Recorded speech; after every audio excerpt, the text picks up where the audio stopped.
Muy buenas tardes. A partir de este momento vamos a iniciar la grabación de este evento.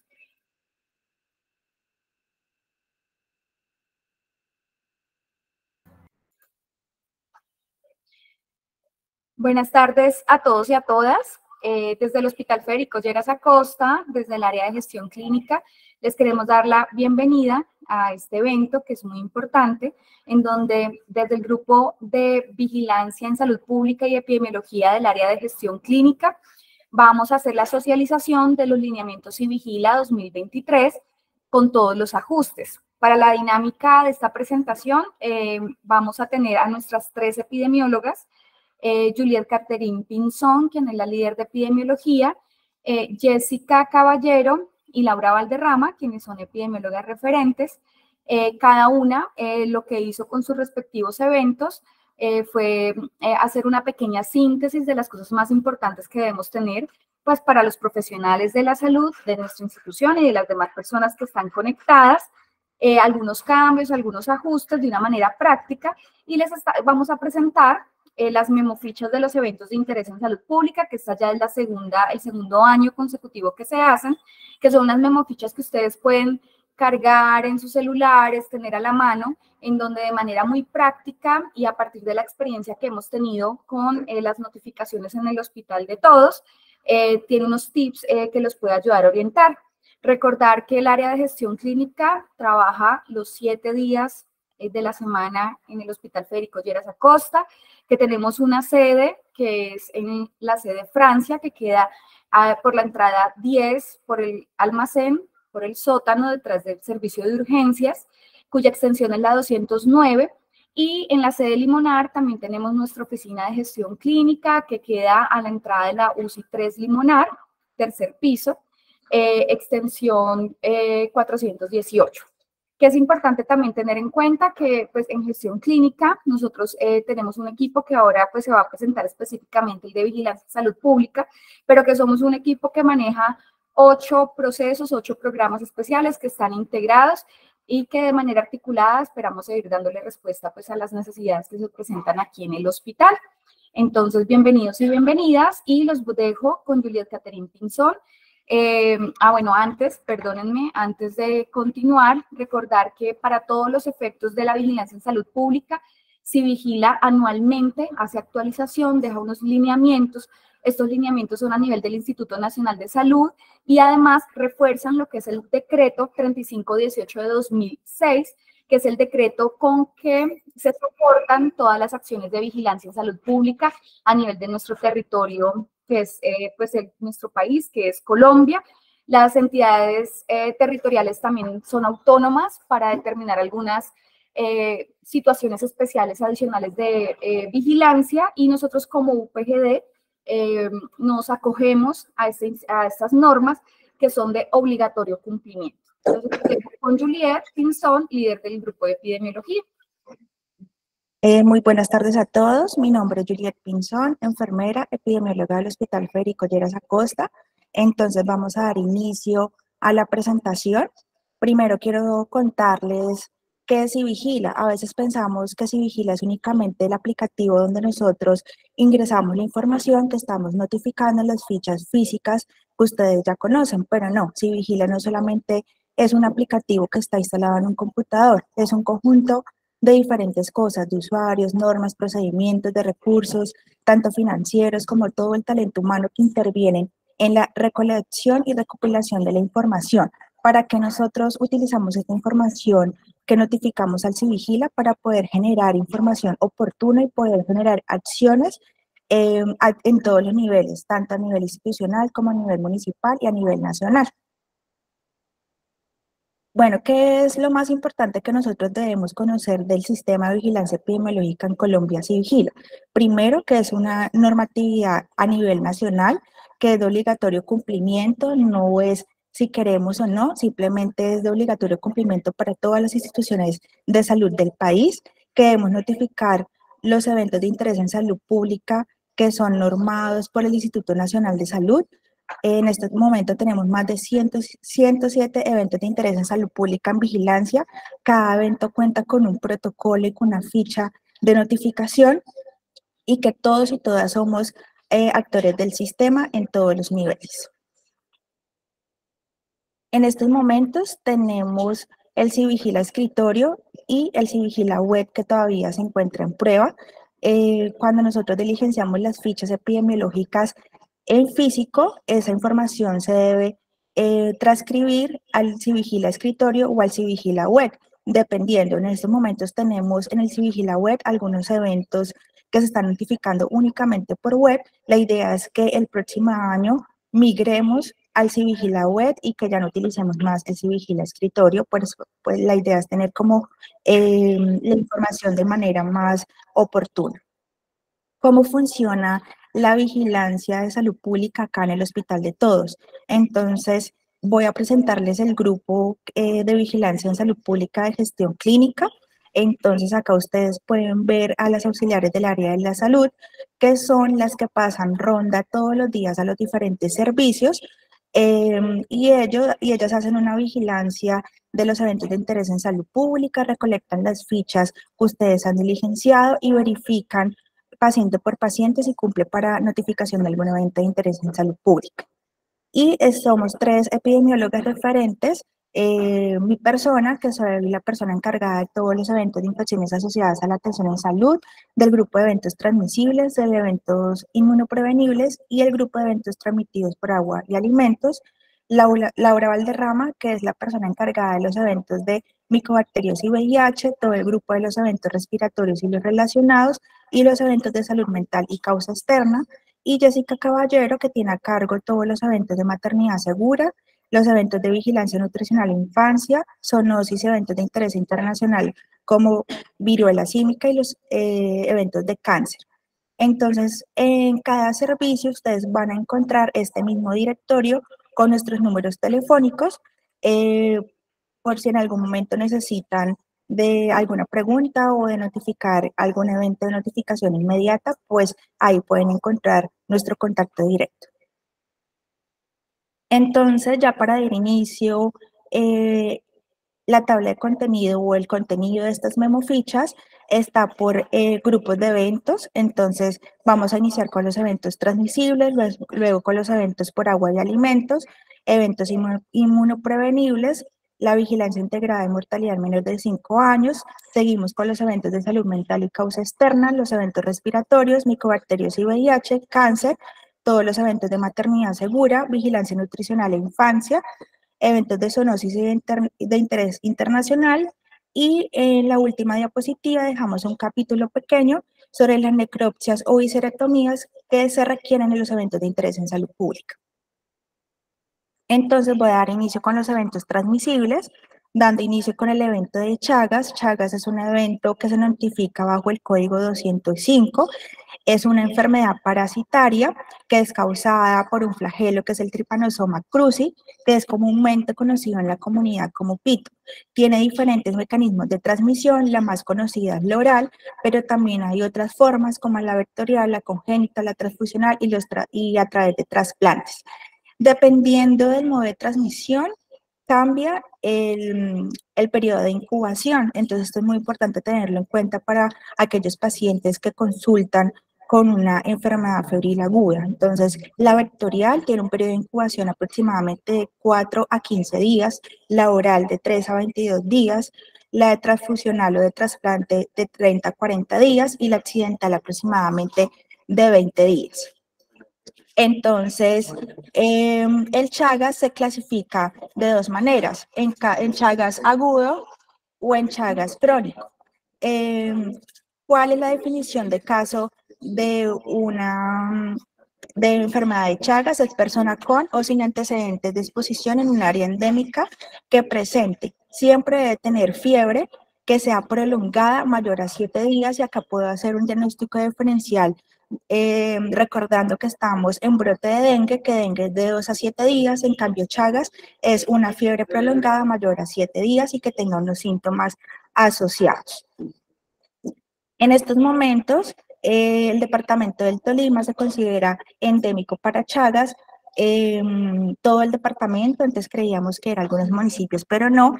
Entonces siempre debemos sospechar de Chagas en estos pacientes que consultan con una enfermedad febril mayor a 7 días. Tenemos el Chagas congénito y es aquel caso de una gestante que tenga un examen con ELISA confirmado para Chagas o que se sospeche para Chagas. Ese recién nacido se le debe sospechar Chagas y se le deben hacer los paraclínicos parasitológicos para el triponema cruzi. Entonces, como ya les decía, todo recién nacido producto de una madre con antecedente diagnóstico probable o confirmado, se le deben tomar las pruebas parasitológicas y se debe notificar al sistema de vigilancia en salud pública como un caso sospechoso de Chagas agudo. ¿Cuáles son las muestras que yo debo ordenar para el Chagas agudo o en los bebés recién nacidos que se sospecha que la madre tiene Chagas? El hemoparásito descendido de gota gruesa, que el código CUPS es 902214. En el recién nacido, la muestra debe ser del cordón umbilical. El Chagas crónico, entonces ya no es este paciente que nos llega con los síntomas floridos, que ya pasó su etapa febril, y es un paciente con antecedente de exposición en un área endémica o no de la enfermedad, que presenta algunas situaciones clínicas, con o sin disnea de esfuerzo, cualquier signo de falla cardíaca, palpitaciones, arritmias cardíacas, con antecedente de implantación de marcapaso, con o sin enfermedad cerebral, pacientes jóvenes, megavísceras, principalmente megaesófago, megacolon, o personas con antecedentes de exposición en área endémica con o sin signos de enfermedad crónica. Estos pacientes, como ya están en una fase crónica, no se les debe ordenar prueba de hemoparásitos, sino ya se deben tomar otro tipo de pruebas, que son las pruebas ELISA para anticuerpos IgG. Se deben tomar 2 muestras de 2 técnicas diferentes y los CUPS que están en estos momentos para Chagas crónicos es el 906131 y 906132. Entonces, es importante recordar que se deben ordenar 2 pruebas con técnicas diferentes. Vamos a continuar con dengue. Recordar que continuamos, estamos en alerta por brote de dengue en todo Colombia y en el departamento del Tolima, que se espera que este brote continúe hacia el mes de agosto. El dengue es una enfermedad viral febril aguda que es transmitido por un mosquito, principalmente la hembra de la Aedes aegypti. La clasificación de la gravedad del dengue es dengue sin signos de alarma, dengue con signos de alarma y dengue grave. Esa es la clasificación. Dependiendo de los síntomas que presente el paciente, asimismo yo puedo clasificarlo. Importante que para yo poder definir que un paciente es un caso probable de dengue, debe tener fiebre de 2 a 7 días acompañada de 2 o más síntomas como cuáles que son los principales: cefalea, dolor retrocular, mialgias, artralgias, erupción cutánea o rash y leucopenia. Esto ya me clasifica como un dengue sin signos de alarma. Pero si el paciente, aparte de la fiebre, es 2 síntomas de los que acabo de nombrar, presenta alguno de los siguientes como dolor abdominal, vómito persistente, aumento del hematocrito, caída de plaquetas menor de 100.000, ya se me convierte con un dengue con signos de alarma. Y el dengue grave cumple con la definición de dengue con signos de alarma y aparte puede presentar alguna de las siguientes manifestaciones clínicas: extravasación severa del plasma, hemorragias severas o daño de órganos, daño hepático, daño del sistema nervioso central o daño del corazón o afectación de otros órganos, y esto ya lo puedo clasificar como un dengue grave.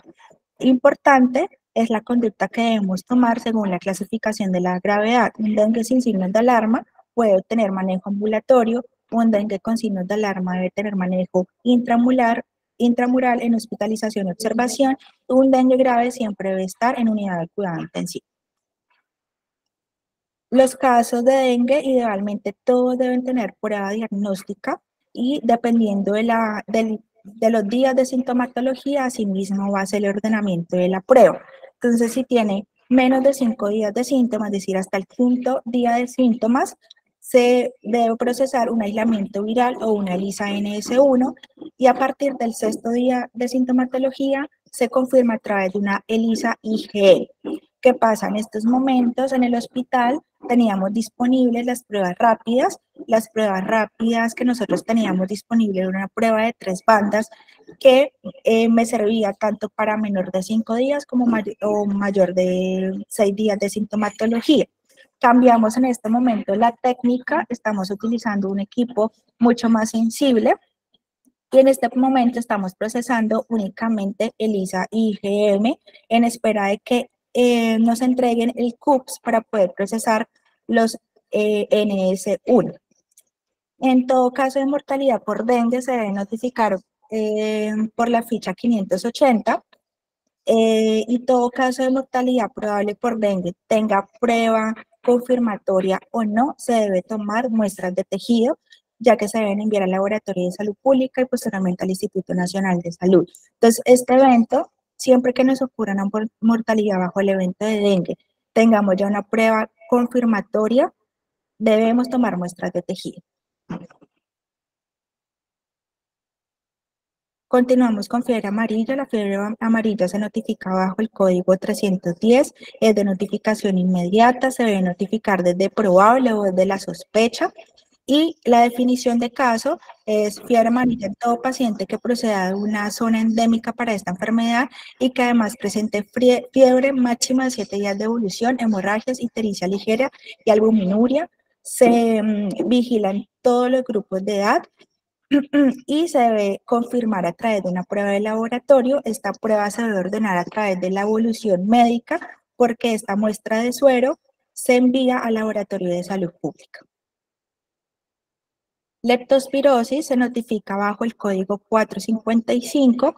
Es uno de los eventos de diagnóstico diferencial más frecuente para dengue. En este momento tenemos muchos casos o muchas pruebas de leptospira, dado que es muy común que aparte de dengue se sospeche de leptospira. Entonces la definición de caso para leptospirosis es un paciente con fiebre de mayor de 38 grados en las últimas 3 semanas que presenten más de los 2 o más de los siguientes signos o síntomas: cefalea, mialgia, conjuntivitis, artralgia, vómitos, diarrea, dolor de espalda, escalofrío, dolor retrocular o fotofobia y rash, y que además presente manifestaciones sugestivas de la progresión de la enfermedad, de afectación de alguno de los órganos, y principalmente se da por ictericia, falla hepática, falla renal, trastornos hematológicos o encefalopatía, y además que tenga un componente epidemiológico como exposición a aguas estancadas o que tenga un riesgo laboral como recolección de basura, limpieza de arroyos y demás.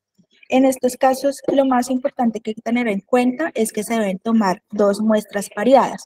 En estos momentos en el hospital tenemos únicamente disponible una prueba rápida serológica, que la primera que se toma en el momento de la sospecha de la leptospira y la segunda se debe tomar entre los 10 y 14 días siguientes a la toma de la primera muestra. Si alguna de estas 2 pruebas es positiva, nosotros acá desde el área de epidemiología enviamos estos sueros al Laboratorio de Salud Pública para la confirmación a través de una prueba MAT. Si este paciente egresa a su casa antes de los 10 días y no alcanzamos a tomarle la segunda muestra pareada, es importante que siempre quede diligenciado en la historia clínica el ordenamiento para tomar de manera ambulatoria por parte de su EPS.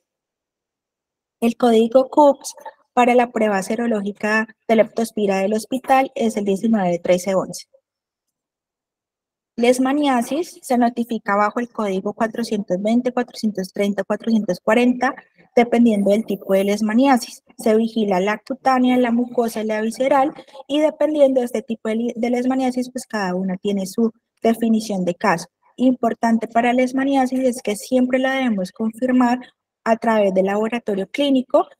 Cuando es una leishmaniasis cutánea, la primera opción siempre es el examen directo, que el código CUPS es 19636-1. Si este examen directo nos arroja un resultado negativo y se continúa la sospecha de leishmaniasis cutánea, se puede hacer un examen directo seriado por 3 pruebas consecutivas. Si las 3 salen negativas y aún persiste con la sospecha de leishmaniasis, se debe ordenar una biopsia de piel. Malaria se notifica bajo el código 465, es una enfermedad infecciosa también de origen parasitológico, también febril. Las especies más frecuentes son el vivas y el falciparum. el Tolima no es una región endémica para malaria, sin embargo, sí tenemos casos importados de otras regiones, principalmente los casos que hemos tenido en el hospital son casos de las fuerzas militares, de estas personas que han estado en exposición en zonas selváticas y llegan a nuestro hospital con toda la sintomatología. La malaria siempre se debe confirmar a través del laboratorio, a través de una gota gruesa que se procesa acá directamente en el laboratorio. El código CUPS es el 902214.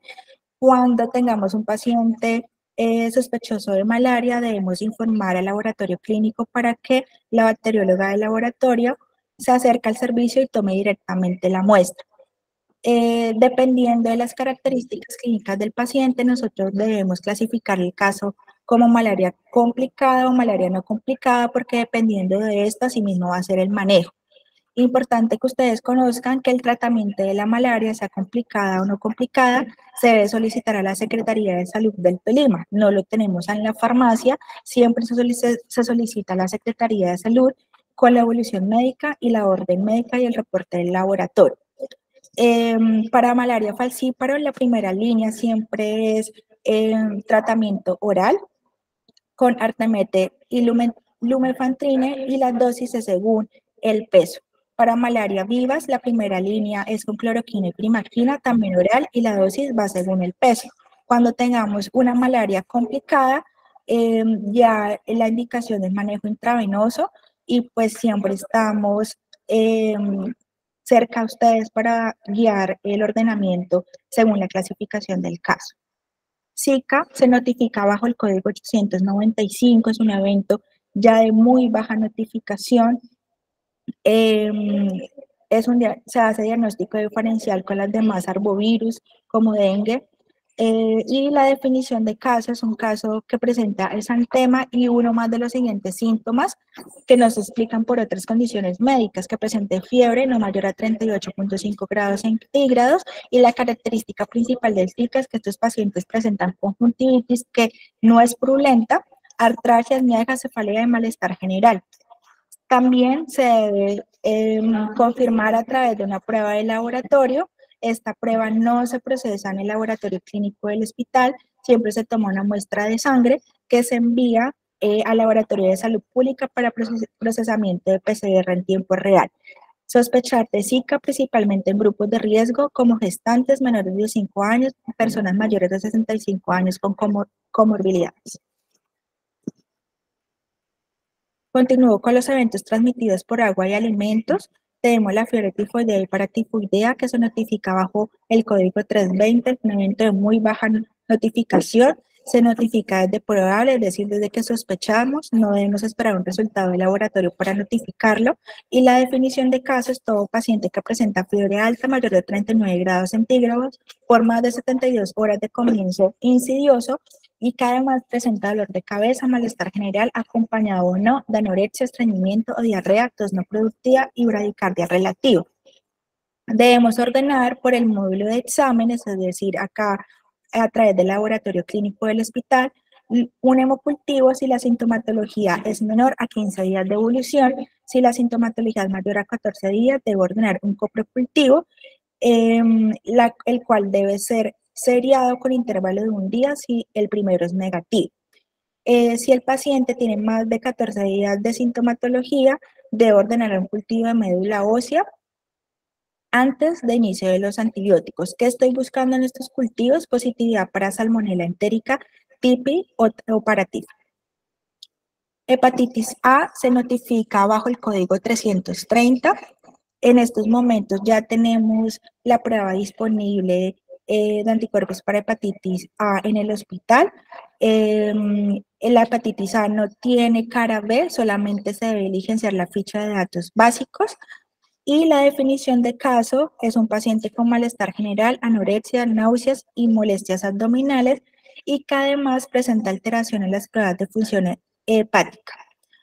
Siempre la sospecha de hepatitis A, pues lo debo confirmar por laboratorio y cuando tengo la prueba de laboratorio positiva es que lo notifico al sistema de vigilancia. En cuanto a enfermedad transmitidas por alimentos, se notifica bajo el código 355. se notifica como individual. Si tengo más de 2 casos que comparten tiempo o lugar, ya lo puedo catalogar como un brote y es de notificación inmediata. Si es un caso aislado, es de notificación semanal.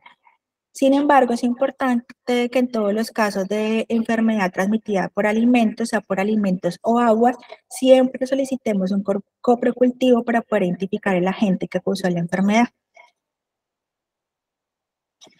Y para terminar, voy a dar inicio con los eventos inmunoprevenibles. Importante, las hepatitis, sea A, B, C o D, todas son de notificación obligatoria. Hemos encontrado muchos casos de hepatitis B que no los notifican. Al parecer se desconocen que las hepatitis son de notificación obligatoria. Entonces, la hepatitis B se notifica bajo el código bajo 340, se notifica desde la confirmación del laboratorio, es decir, cuando ya tengo un laboratorio positivo para hepatitis B. Casi siempre se capta al paciente a través del antígeno de superficie reactivo. Ya cuando tengo esta prueba positiva o reactivo, desde ahí es que yo debo diligenciar la ficha y notificar. Posterior a tener el antígeno de superficie reactivo para hepatitis B, debo ordenar los antígenos contra el antígeno core, IgM y total para poder clasificar el caso en agudo o crónico. Pero digamos que ya es algo adicional que yo debo hacer. Se notifica desde que tengo el antígeno de superficie positivo o reactivo.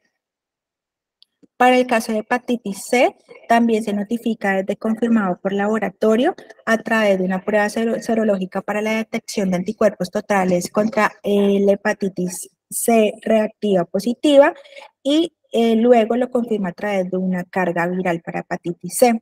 Y la hepatitis B la notifico en un paciente que, además de que ya tenga confirmada la hepatitis B, le detecto a través de anticuerpos contra el antígeno delta la positividad o reactividad en sangre o tejido.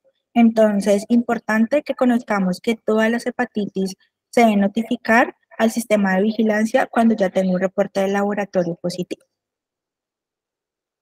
La meningitis bacteriana o enfermedad meningocócica se notifica bajo el código 535. Es un evento frecuente en el hospital, se notifica de probable. Eso quiere decir que no debo esperar el reporte del cultivo o del filandray para notificarlo. Desde la sospecha de una meningitis o una neuroinfección se debe diligenciar la ficha epidemiológica y la definición de caso es paciente que presenta un cuadro clínico de inicio súbito mayor a 38 grados centígrados asociado a cefalea y que al menos tenga alguno de los siguientes síntomas: rigidez nucal, alteración de la conciencia, señales de irritación meningia, ras purpúrico petequial y en menores de 1 año abombamiento de la fontanela. ¿En qué edades se vigila? Se vigilan todas las edades. Cuando yo tengo un caso sospechoso para meningitis, se debe realizar una punción lumbar y en la muestra de líquido cefalorraquídeo, sea a través de cultivo PCR, se debe identificar el agente que está causando la meningitis. ¿Cuáles son los agentes de interés en salud pública para meningitis bacteriana en estos momentos? Son 3, que es el Streptococcus pneumoniae, que es el neumococo, el Haemophilus influenza, y la Neisseria meningitidis, que es el meningococo. Importante que toda sospecha de meningitis bacteriana debe tener un aislamiento respiratorio y si tengo un reporte reactivo para Haemophilus influenza o para meningococo, aparte del aislamiento, se debe dar profilaxis antibiótica al personal que tuvo exposición al caso sin tener los elementos de protección personal debidos. Parálisis flácida aguda es un evento de muy poca frecuencia, se notifica bajo el código 610, es de notificación inmediata, lo debo notificar desde el probable, es decir, desde que sospecho de la parálisis, y la definición de caso es cualquier caso de parálisis flácida o en aquellos casos en que se sospecha Guillain-Barré en menores de 15 años únicamente. Este evento es solamente de vigilancia para menores de 15 años y que esta parálisis no sea causada por un traumatismo grave, un tumor o una degeneración de la neurona motora o una enfermedad paralítica Entonces, en estos casos, debo ordenar a través de la evolución médica tomar una muestra de materia fecal. Esta muestra de materia fecal se debe tomar entre los primeros 14 días de inicio de la parálisis y se envía al laboratorio de salud pública para el procesamiento. Aparte de tomar la muestra, debo solicitar y anexar una valoración neurológica inicial del paciente. Entonces, es importante, en estos casos de Guillain-Barré, siempre debo sospechar de parálisis flácida aguda por polio y se debe tomar la muestra de materia fecal y enviar al laboratorio de salud pública. Para otiditis se notifica bajo el código 620, debería ser un evento de mayor notificación, sin embargo, se nos olvida que se debe notificar.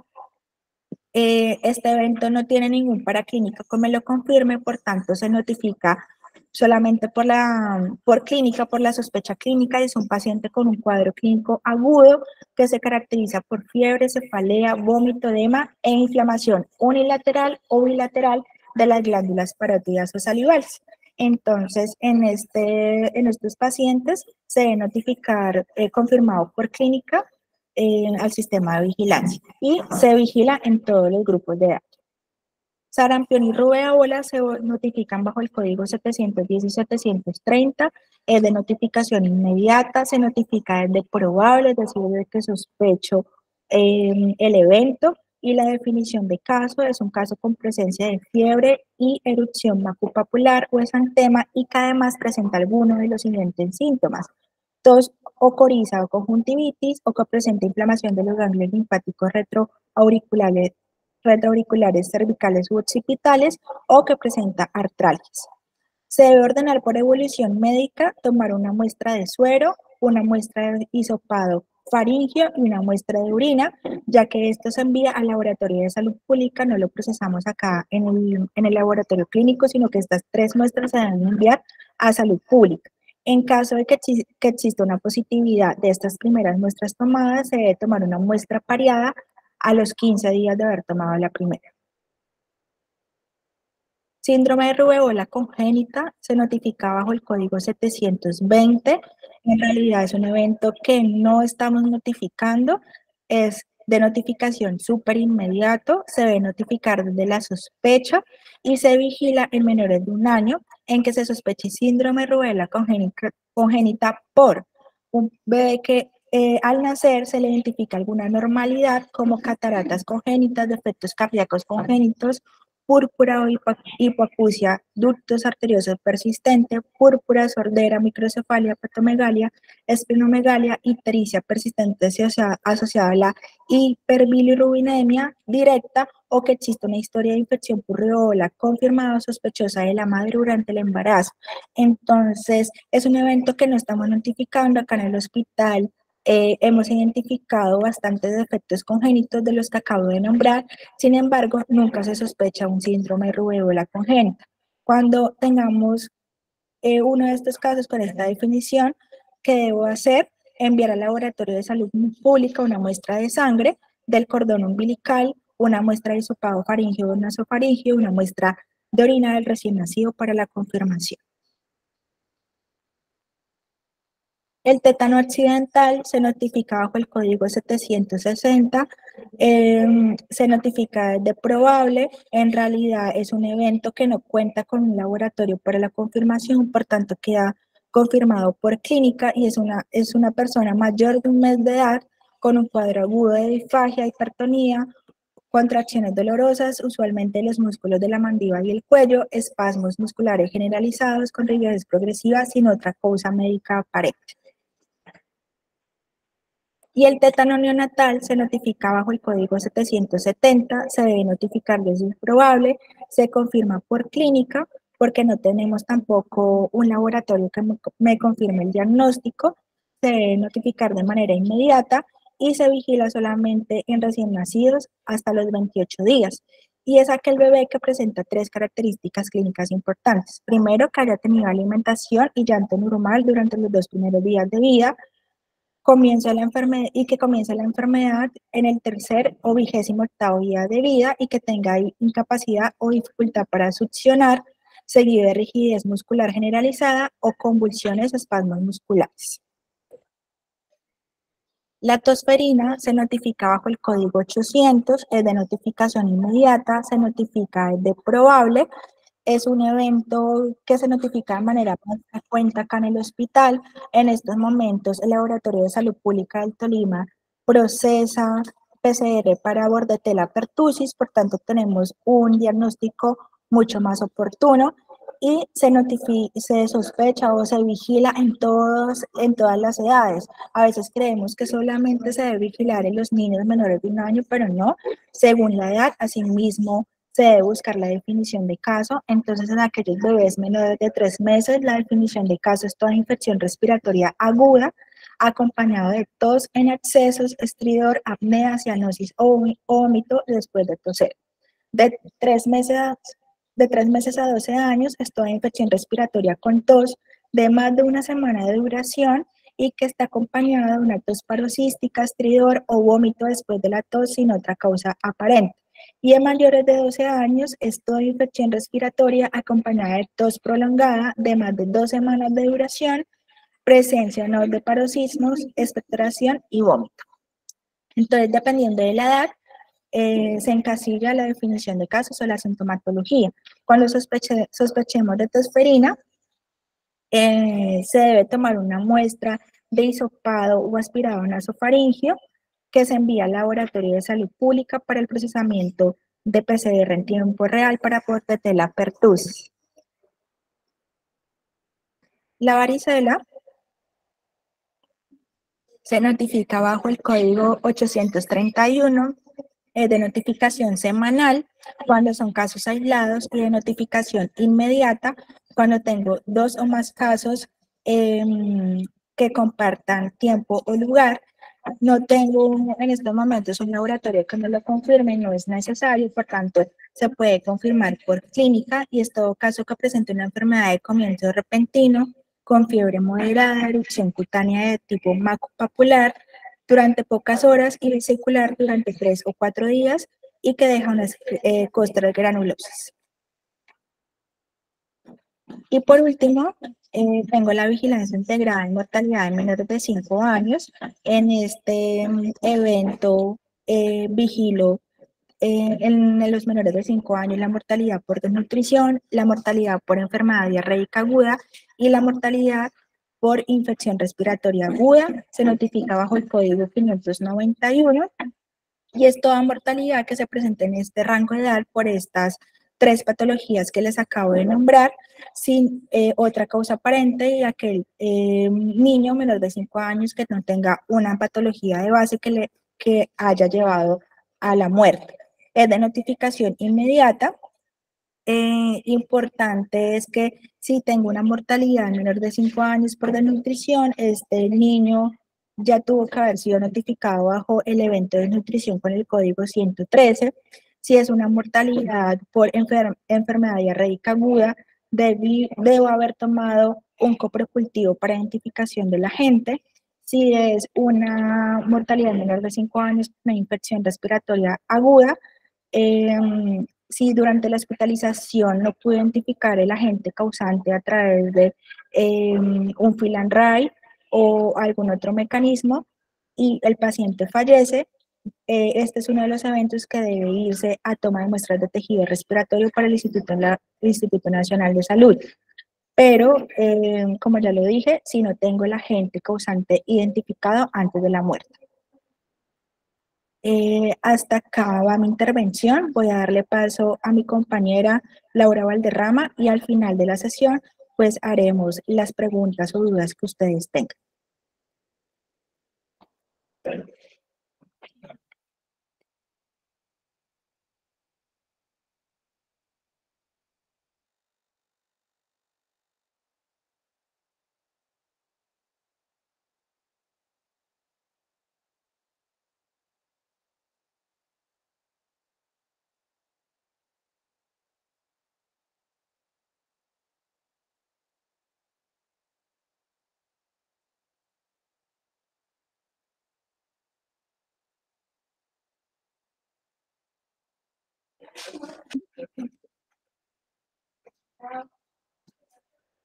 Muy buenas tardes para todos y todas. Para quienes no me conocen, soy Laura Daniela Valderrama.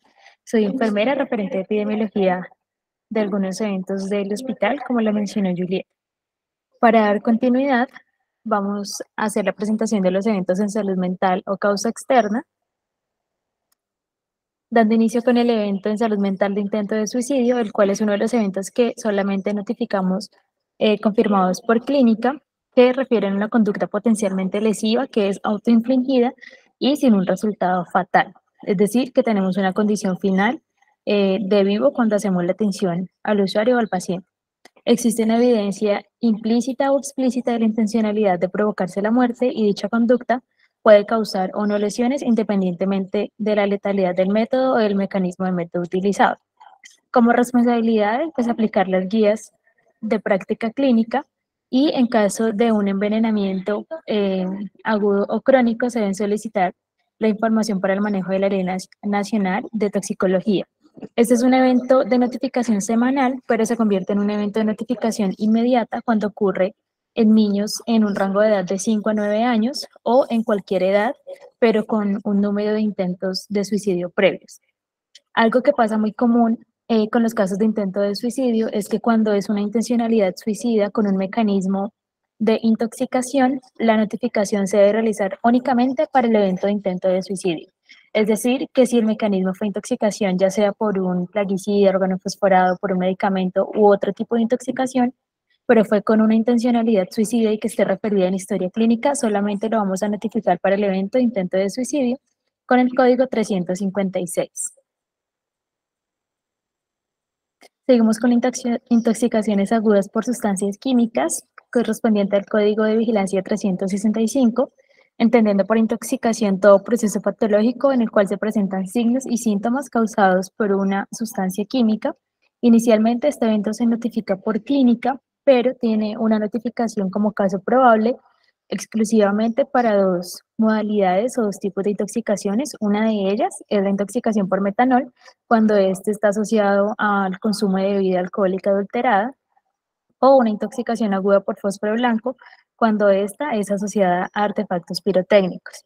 Estos son los únicos casos que podemos notificar como casos probables y para poderlos confirmar debemos hacer una toma de laboratorios pues para confirmar o descartar la notificación o el tipo de intoxicación.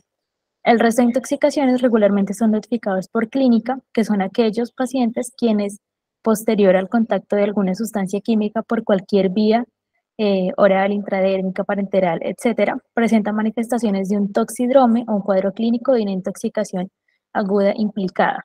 Entonces, al momento de consulta y de valoración del paciente, si se establece que está cursando con un toxidrome y con una intoxicación de tipo agudo por X sustancia química, así sea desconocida, se debe realizar la ficha de notificación.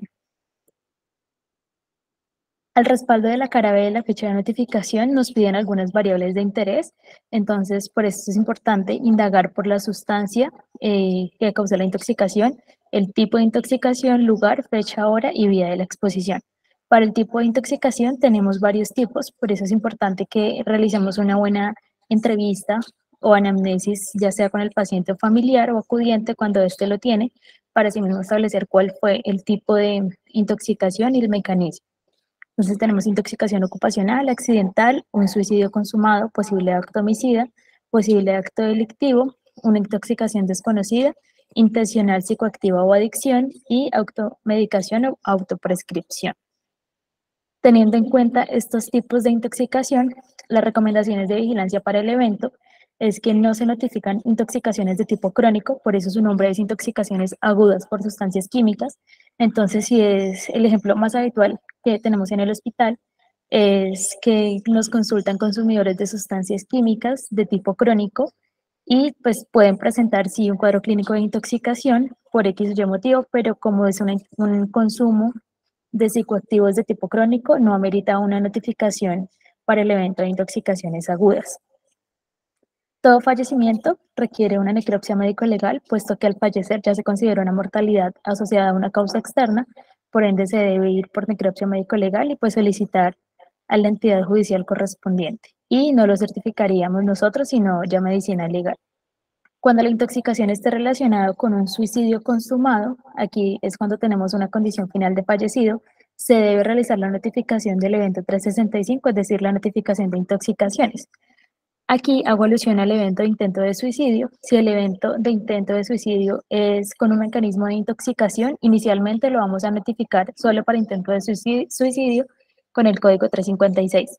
Si el paciente fallece y ese intento de suicidio fue por una intoxicación, se debe realizar la notificación para el evento de intoxicaciones por sustancias químicas con el código 365. Para estos casos, pues ese paciente o ese caso tendría ambas notificaciones. Para las intoxicaciones probables, que son por metanol o por fósforo blanco, hay dos códigos CUPS que se deben solicitar con el fin de confirmar o descartar los diagnósticos o los tipos de intoxicación. Está el CUPS 905707, que es para alcohol metílico formaldehído en cualquier muestra por colorimetría, y el CUPS 905708, que es el mismo alcohol metílico, pero ya cambia la medición, que ya es por cromatografía de gas. El evento de lesiones de causa externa es un evento que es muy poco frecuente en el hospital, pero sí es muy importante que lo conozcamos para que al momento de que se llegue a presentar un caso, pues podamos hacer la captación, la vigilancia y seguimiento del mismo.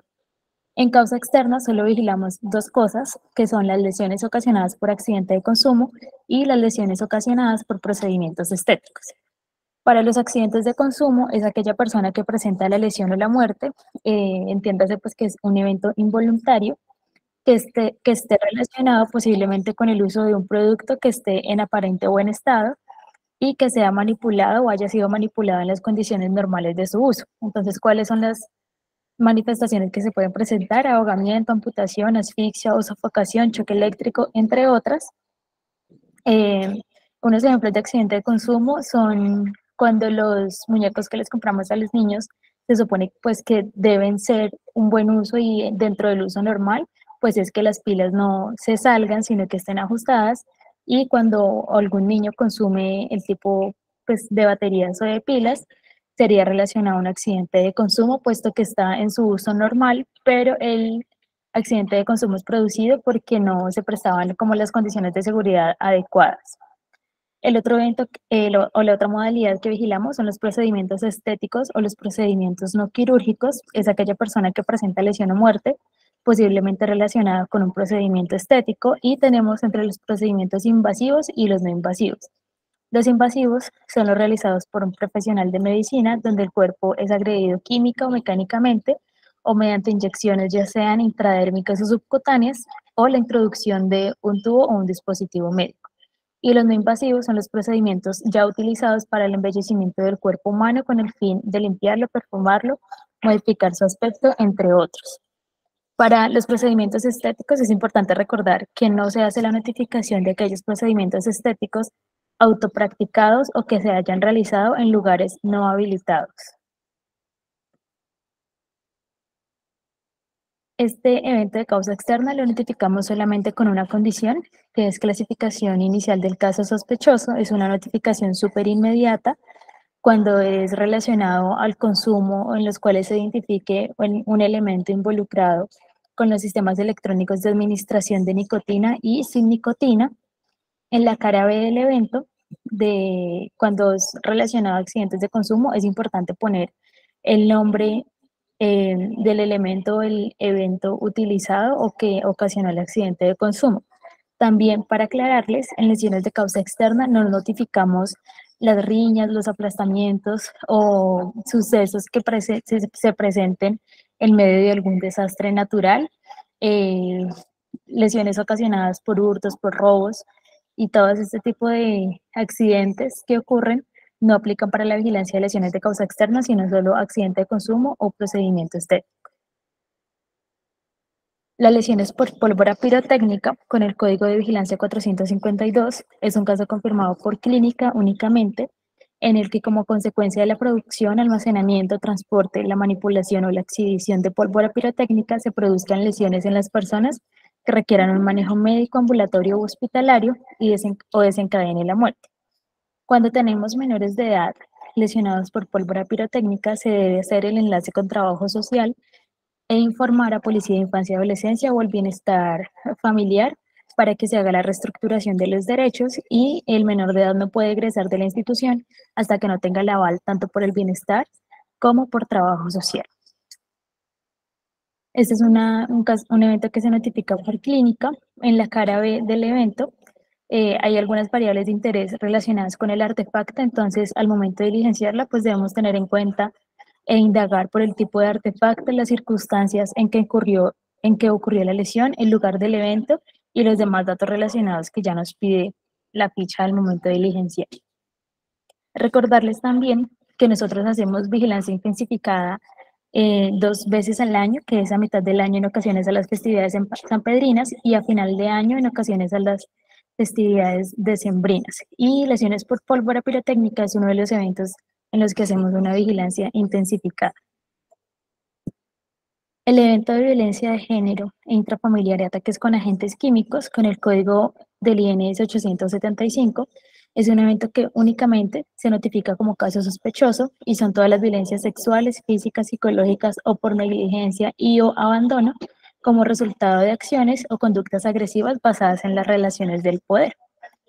Recordarles que nosotros en la institución, dentro de nuestro comité de violencias, tenemos un documento que es el Programa de Atención en Salud a Víctimas de Violencia Sexual, categorizado o semaforizado en la institución como Código Lila. Este documento está en la intranet, entonces pueden hacer consulta de él para que nos enteremos más de las acciones que hacemos como institución cuando tenemos una violencia sexual.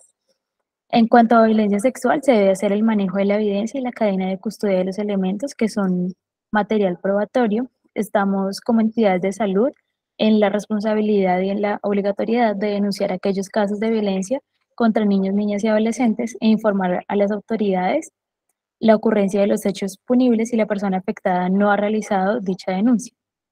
Canalizar a la víctima a los servicios de salud y complementarios que requieran en el marco de las rutas integrales de atención en salud. Para el evento de violencia se debe registrar adecuadamente cuál fue la modalidad de la violencia ocurrida. Tenemos 2 tipos de violencia, la violencia no sexual y la violencia sexual. Dentro de la violencia no sexual tenemos la violencia física, violencia psicológica y negligencia o abandono. Dentro de la violencia sexual tenemos 7 tipos de modalidades que son el acoso sexual, acceso carnal, explotación sexual, trata de personas, mutilación genital, actos sexuales y otras violencias sexuales. Cuando tenemos un caso que tiene más de un tipo de modalidad de violencia presentada, independientemente de los que les mostramos acá, si presenta más de uno, entonces la notificación al Civigila va a quedar con el tipo o la modalidad de violencia más grave. Es decir, si tenemos, por ejemplo, un caso donde la persona fue agredida físicamente y sexualmente, de estas 2 violencias, la más grave, entre comillas, sería una violencia sexual, entonces la notificación tanto física como digital en el aplicativo Civigila sería esta modalidad más grave.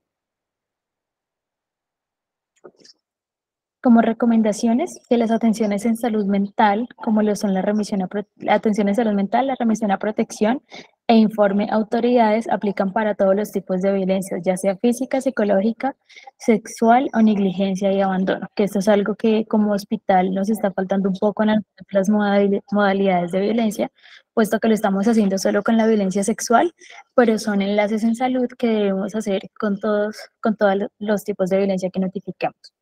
Es un evento de notificación inmediata cuando se trata de casos de mutilación genital o ataques con agentes químicos, independientemente de la edad de la víctima o del sexo de la misma. Y como recordatorio, no se deben notificar los casos de violencia interpersonal, como las riñas callejeras entre personas que no tienen vínculos afectivos o familiares, actividades delincuenciales como robos, atracos, tampoco se notifican las peleas entre pandillas, peleas por territorios o ajustes de cuenta o una bala perdida. Dando continuidad con los eventos respiratorios y relacionados, tenemos la vigilancia del evento adverso grave posterior a la vacunación con el código 298, que es uno de los eventos poco frecuentes también, pero hacemos notificación al Civigila de una EAPB o un evento adverso posterior a la vacunación solo cuando es grave, puesto que cuando es leve o moderado, el evento de la reacción adversa ya corresponde a vigilancia por parte del INVIMA y no por notificación plena en Civigila. Es un caso sospechoso que es grave siempre y cuando la persona presente cualquier signo, síntoma, trastorno o síndrome después de la administración de una vacuna que cause incapacidad, discapacidad, que ponga en riesgo la vida o requiera una hospitalización o que ocasione la muerte, genere un clúster de eventos graves y que la persona, sus cuidadores o trabajadores de la salud estén considerando que estos eventos podrían ser atribuibles a la vacunación o al proceso de inmunización. Cuando tengamos algún caso, recordarles que en la cara B de la ficha de notificación, para diligenciarla, pues debemos tener a la mano o acceso al carnet de vacunación con el fin de conocer las variables de interés, puesto que nos pregunta qué vacuna es, cuál es el número de la dosis, la vía de administración, el lote y la fecha de administración. Para la enfermedad similar a la influenza o ESI-IRAC en vigilancia centinela con el código 345, recordando que nosotros, Federico Llera, somos una de las 11 instituciones que hacemos vigilancia centinela en el país. Entonces van a ver en los servicios de pediatría y en urgencias mucho de estas notificaciones. Los notificamos con dos definiciones de caso sospechoso de una enfermedad similar a la influenza y un caso sospechoso de infección respiratoria aguda, que lo único que me cambia es la condición final del paciente, es decir, si requiere manejo ambulatorio o requiere hospitalización, y es toda persona que presenta infección respiratoria aguda con fiebre mayor o igual a 38 grados centígrados y tos no más de 7 días de evolución. Y en caso sospechoso de una infección respiratoria aguda grave, es la presencia de tos no mayor a 10 días de evolución. Cuando sospechamos o vamos a hacer una vigilancia centinela de ESI-IRAC, se debe realizar la recolección de muestras respiratorias, ya sea un hisopado o un aspirado nasofaríngeo. Este se debe solicitar en evolución médica y se reconoce como la toma de panel viral centinela o simplemente solicitar por evolución médica la toma de panel viral, y la muestra es enviada al Laboratorio de Salud Pública para su procesamiento, donde nos van a enviar resultados de procesamiento de PCR para COVID, para influenza A y B, virus sincitial respiratorio, y se me escapa el otro. La infección respiratoria aguda por virus nuevo, que es código 346, que es la notificación por un caso de COVID-19, se va a seguir notificando únicamente cuando sea un caso confirmado y tenga manejo ambulatorio. Por lo tanto, pues debemos contar con un resultado positivo para SARS-CoV-2 y que haya tenido un manejo ambulatorio. Este evento es uno de los eventos que no tiene cara B, sino que solamente lo vamos a notificar como cara A de datos básicos. Y la infección respiratoria aguda grave inusitada, o la IRAGI, que es con el código 348, es un caso probable y es aquel paciente con antecedentes de fiebre y tos que requiere un manejo hospitalario y que cumpla al menos una de las siguientes condiciones, como ser trabajador de salud del área asistencial, trabajador del sector avícola o porcino, un paciente entre 5 a 65 años, que son los grupos de edad priorizados, con antecedente de fiebre o tos que requiera manejo hospitalario o necesidad de vasopresores, o que tenga un deterioro clínico rápido en menos de 72 horas desde el inicio de los síntomas. Y aquellas muertes por infección respiratoria aguda grave cuando el cuadro clínico es de una etiología desconocida, o casos de IRAC por virus nuevo. Entonces, lo que hacemos nosotros en la institución, cuando sospechamos de un caso que esté relacionado con COVID-19, que vamos a solicitar ya sea la toma del antígeno o la PCR para COVID, debemos diligenciar la ficha 348. Dependiendo del resultado, nosotros acá en la Oficina de Gestión Clínica consideramos la pertinencia o no de la notificación, puesto que si tiene un resultado de antígeno negativo, pero el paciente está hospitalizado o tiene indicación de hospitalizarse, es un caso probable y se debe notificar al Civigila. Y en caso de que el paciente tenga un deterioro clínico en menos de 72 horas que requiera vasopresores y demás, ya se me convierte en un caso de una IRAGI o una infección respiratoria aguda grave inusitada, y si el antígeno para COVID es negativo, debemos hacer la toma de Epidemiología respiratorio o un panel viral, que nos van a correr o nos van a procesar otros tipos de virus con el fin de identificar cuál es el microorganismo causal de esta infección respiratoria aguda. Para los eventos de micobacterias y VIH, empezamos con lepra, que se vigila con el código 450. Es un evento de muy poca frecuencia en la institución. tenemos dos tipos de notificaciones, por clínica o por laboratorio. Aquellos casos que se notifican por clínica se realiza pues mediante un examen clínico cuando se evidencia una pérdida definitiva de la sensibilidad en un parche o una mancha que esté hipopigmentada o rojiza en la piel, o un nervio periférico engrosado o agrandado con la pérdida de la sensibilidad y debilidad de los músculos alimentados por ese nervio o que estén con ese tipo de inervación. El caso confirmado por laboratorio es la identificación de bacilos ácido alcohol resistentes en los prótesis de linfa o líquido intersticial o una biopsia con infiltrados inflamatorios que lesionan o destruyen los nervios independientemente de la presencia o no de estos bacilos ácido alcohol resistentes.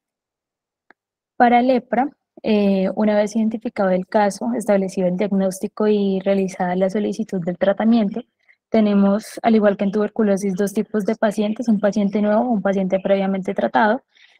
El caso previamente tratado para lepra es un paciente que ya fue diagnosticado y que ha recibido tratamiento antileproso, pero pudo haber ocurrido una recaída, un traslado o un retratamiento tras haber perdido el contacto o una pérdida en el seguimiento del paciente. La confirmación por laboratorio de lepra también se puede realizar mediante pruebas moleculares, que aquí ya no vamos a hacer la interpretación o la visualización solamente del bacilo ácido alcohol resistente, sino que vamos a obtener la identificación del microorganismo en sí, como lo es el Mycobacterium leprae, o las pruebas inmunológicas como IgG o IgM. Para tuberculosis, que su código de vigilancia es el 813, en general, un sintomático respiratorio es aquella persona que presente tos y expectoración por más de 15 días. Sin embargo, recordemos que esta definición de caso de sintomático respiratorio cambia dependiendo de las condiciones clínicas y los factores de riesgo que tengan los pacientes, como por lo menos uno, nosotros los trabajadores del área de salud, dos, los menores, los niños o los menores de edad, o los mayores de 65 años, o las personas con otras coinfección, como le son una persona con coinfección con el virus de inmunodeficiencia humana. Según la localización, hablamos de tuberculosis pulmonar o extrapulmonar, y a todo sintomático respiratorio es importante que se realicen las pruebas microbiológicas, estudios radiológicos y valoración médica. Entonces, hemos visto por mucho tiempo que siempre habíamos solicitado las baciloscopias y siempre nos quedábamos con las baciloscopias, pero es importante que nos adaptemos a la resolución 227 del 2020, que son los lineamientos en salud pública para la vigilancia de la tuberculosis y su tratamiento. Y en esta resolución nos mencionan que las baciloscopias ya no son como nuestro gold estándar en criterio diagnóstico microbiológico o por laboratorio, sino que van a ser utilizadas cuando se trata de una tuberculosis pulmonar, solamente para los controles microbiológicos que se deben realizar una vez se haya establecido el diagnóstico y se haya iniciado tratamiento. En ese orden de ideas, recordarles que hace un año contamos con el equipo GeneXpert, que es un equipo en el cual estamos haciendo el procesamiento de las PCRs para Mycobacterium, que obtenemos un resultado en 2 horas o menos de 2 horas, y está parametrizado para muchos tipos de muestras, no solo esputo, sino que también los diferentes líquidos, líquido sinovial, peritoneal, pleural, cefalorraquídeo, etcétera, y también para tejidos.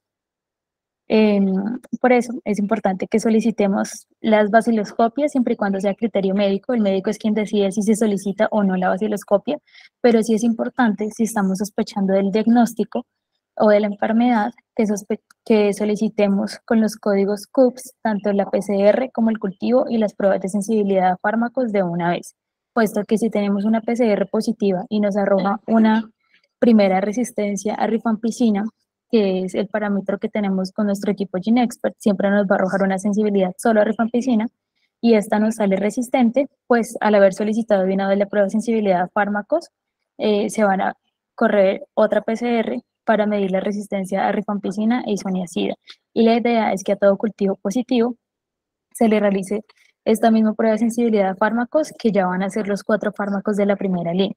Los CUPS son 908873, que es el CUPS para la PCR, pero hay un pequeño error en dinámica que estamos solicitando pues que nos lo puedan arreglar. Entonces, cuando ustedes hagan la consulta, la búsqueda de este CUPS, van a aparecer 2 tipos de solicitudes de PCR para Mycobacterium, pero la diferencia es que una dice en líquido sin sangre total y la otra dice en GeneXpert en esputo de lavadora alveolar. Entonces la que se debe solicitar es la que dice GeneXpert, que es la que acepta el laboratorio clínico por sus parámetros que tienen y con la cual nos pueden emitir un reporte.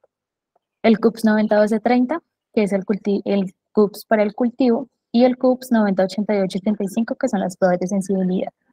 Para tuberculosis tenemos los casos confirmados por clínica, que es un cuadro clínico sugestivo de tuberculosis acompañado de anomalías en exámenes radiográficos o histopatológicos sugestivos o un nexo epidemiológico. Y los casos confirmados por clínica, que es cuando tenemos algún resultado positivo con una coloración y presencia de Bacillus ácido alcohol resistentes o la presencia del complejo Mycobacterium tuberculosis, que es representado cuando hacemos procesamiento de la PCR. Cuando tenemos microbiología negativa, pero tenemos una histopatología sugestiva, ya sea con presencia o no de Bacillus ácido alcohol resistentes, podemos estar hablando de una tuberculosis, ya sea pulmonar o extrapulmonar. Este caso sería confirmado por clínica con un resultado positivo de histopatología. Para tuberculosis tenemos pacientes nuevos en tratamiento y pacientes previamente tratados. Aquellos previamente tratados son los que han recibido mínimo un mes de tratamiento o más de un mes de tratamiento con medicamentos antituberculosos, y estos previamente tratados son clasificados como reingreso por recaída, recuperados tras pérdida del seguimiento o un reingreso tras el fracaso. Para VIH-Sida y mortalidad por SIDA, que es la vigilancia con el código 850, desde el momento de una infección hasta la aparición de anticuerpos detectables, pueden transcurrir varios meses, relativamente entre 1 y 9, pero en promedio de 2 a 3 meses. Para un caso confirmado por VIH, este es un evento pues que únicamente se va a confirmar por laboratorio. En todo caso de VIH-Sida y la muerte debe ingresar como confirmado por laboratorio, y recordemos que según los algoritmos diagnósticos, para la población en general, confirmamos un caso de VIH cuando tenemos 2 pruebas positivas realizadas con diferentes técnicas. Entonces, como hemos visto acá en el hospital, siempre que tenemos un resultado positivo, el laboratorio clínico se acerca al servicio y hace la toma de la segunda muestra, o se comunica con el servicio y solicita la segunda muestra con el fin de obtener los 2 procesamientos en 2 técnicas diferentes, y esto me permite confirmar o descartar un caso. Una vez tenemos esas 2 pruebas rápidas, esas 2 pruebas, perdón, que son positivas, me permite hacer la confirmación de un caso de VIH, pero es necesario continuar con el algoritmo diagnóstico solicitando, por ejemplo, la carga viral para saber la estadificación de la enfermedad, y según esta estadificación podríamos, pues en conjunto con la infectología o la especialidad tratante del paciente, indicar el tratamiento más adecuado. Caso confirmado de muerte por SIDA es un caso confirmado por laboratorio de acuerdo con la edad cuya causa de muerte fue SIDA. Para este evento es de una única notificación, entonces lo podemos notificar estando en fase VIH, notificarlo estando en fase SIDA o notificarlo como una mortalidad por SIDA. Para los menores de 18 meses se realiza mediante 2 pruebas positivas de carga virales que sean detectables. Entonces, cuando estamos sospechando de una transmisión materno-infantil o de una infección por VIH en menores de 18 meses, no nos son útiles y no son necesarias las pruebas rápidas, sino que necesitamos desde una vez unas cargas virales.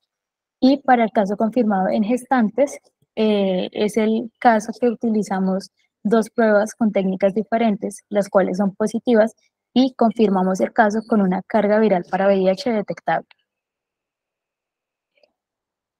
Continuamos con los eventos de cáncer y demás, dados por mi compañera Jessica Caballero. Les recordamos el diligenciamiento del link de asistencia que está en el chat, ya los vamos a volver a poner de una vez, y posteriormente, al finalizar esta socialización de lineamientos, les compartiremos el enlace del post-test, el cual pues nos va a ser útil para poderles hacer llegar a sus correos las certificaciones de asistencia. Muchísimas gracias.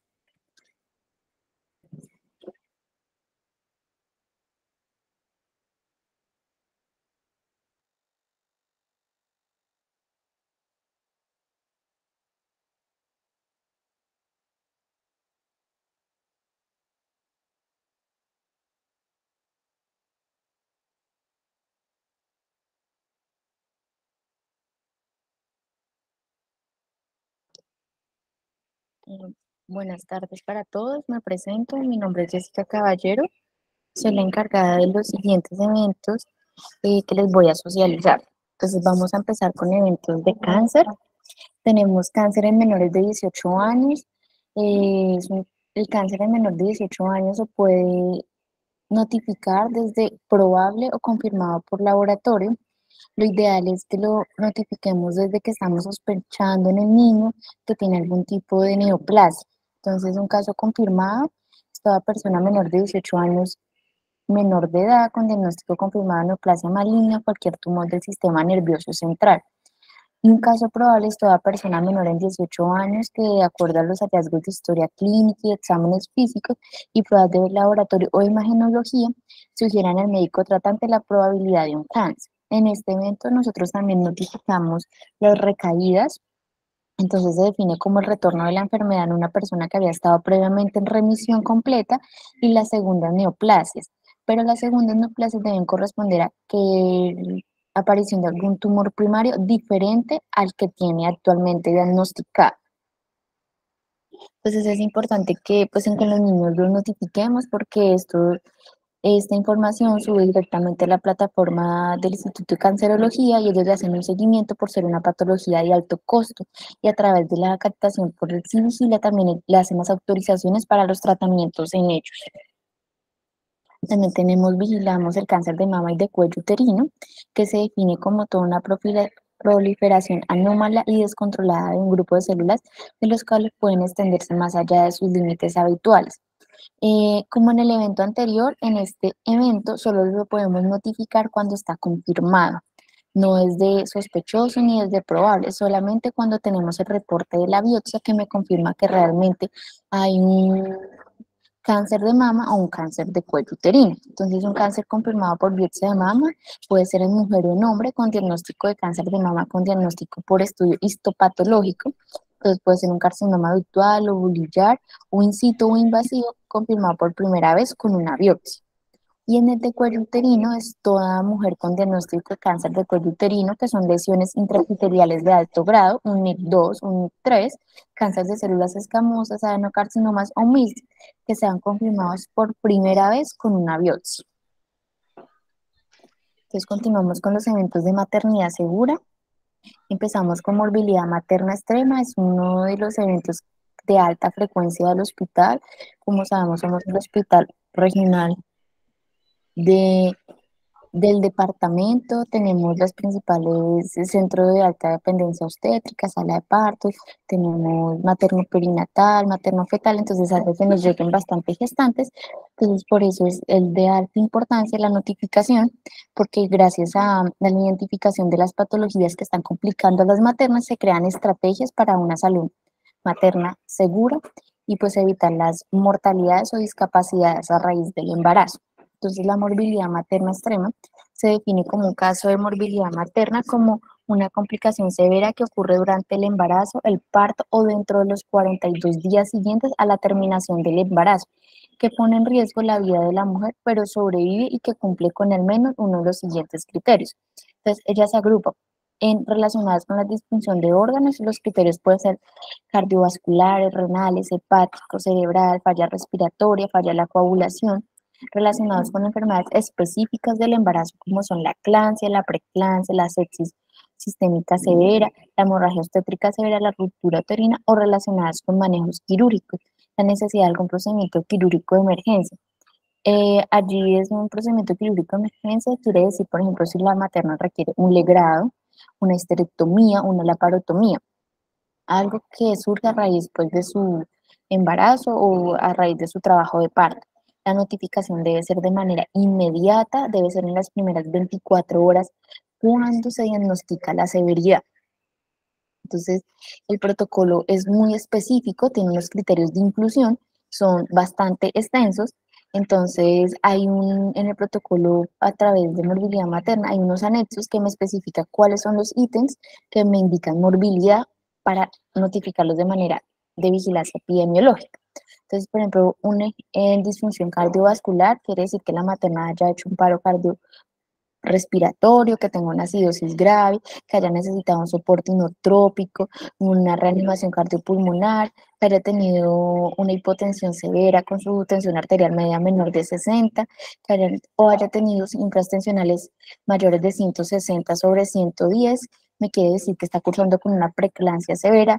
También vamos a encontrar que cuando hace una hemorragia obstétrica tiene que ser cuando la gestante haya necesitado la transfusión de más de 3 unidades de glóbulos rojos, que haya tenido una caída de un hematocrito de mayor del 20%, que haya necesitado el uso de vasopresores, todos estos síntomas de severidad que me indican que la materna estuvo muy, muy grave, que a punto de morir, pero sobrevivió.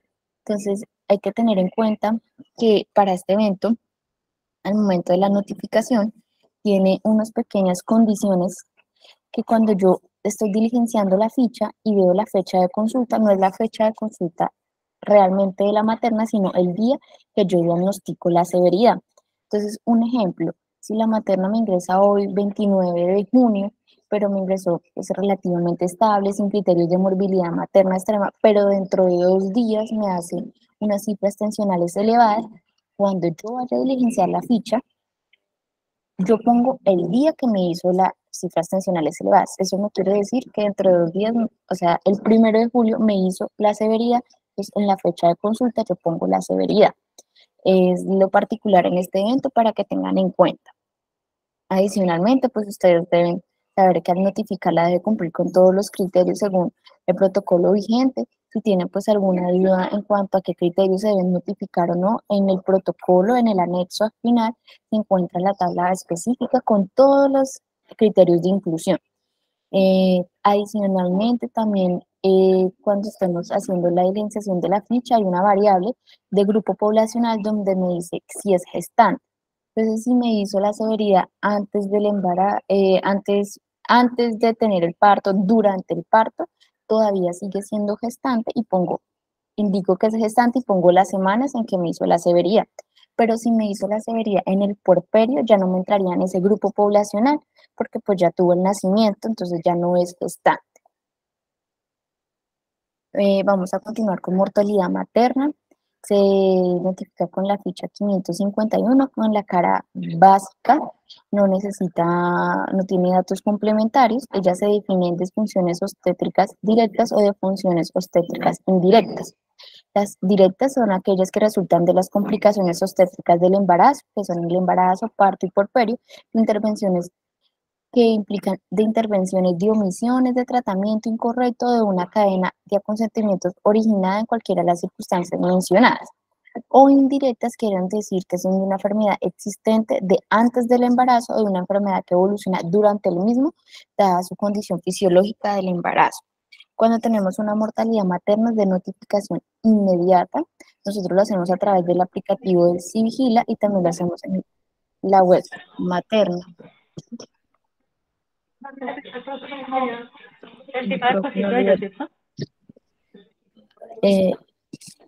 Por favor, las personas que tienen el micrófono abierto para...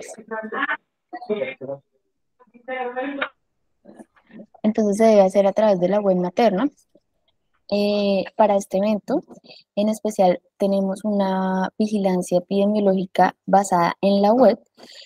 Allí nosotros subimos todas las muertes maternas y también se suben las muertes de mujeres en edad fértil para descartar los casos y que no se nos salgan y se nos pierda ninguna mortalidad materna.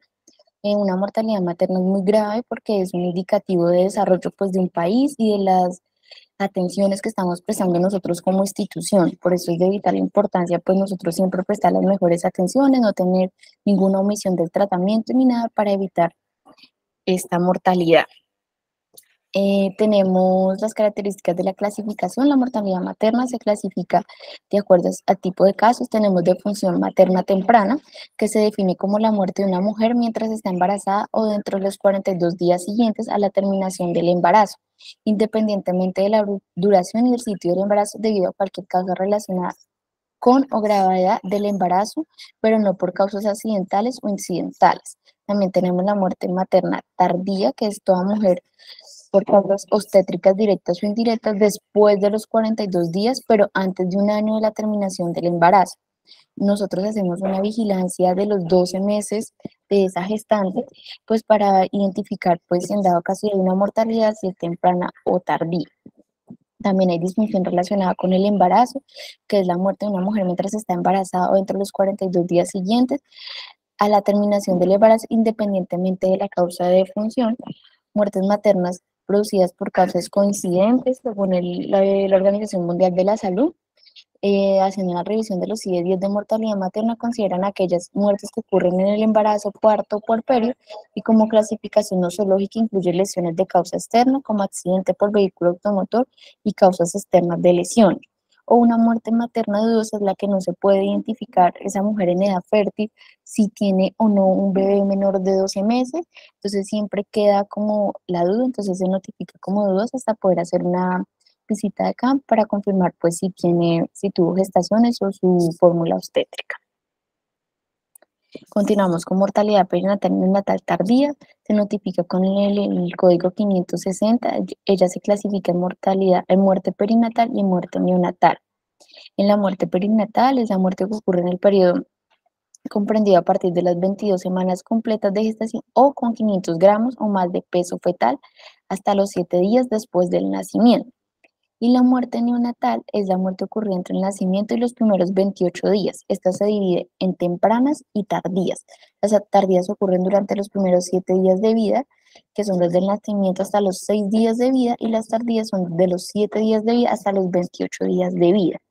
Y, como en este evento es importante pues notificarlo porque también me implica un análisis de la morbilidad materna, porque se llevó a una mortalidad perinatal.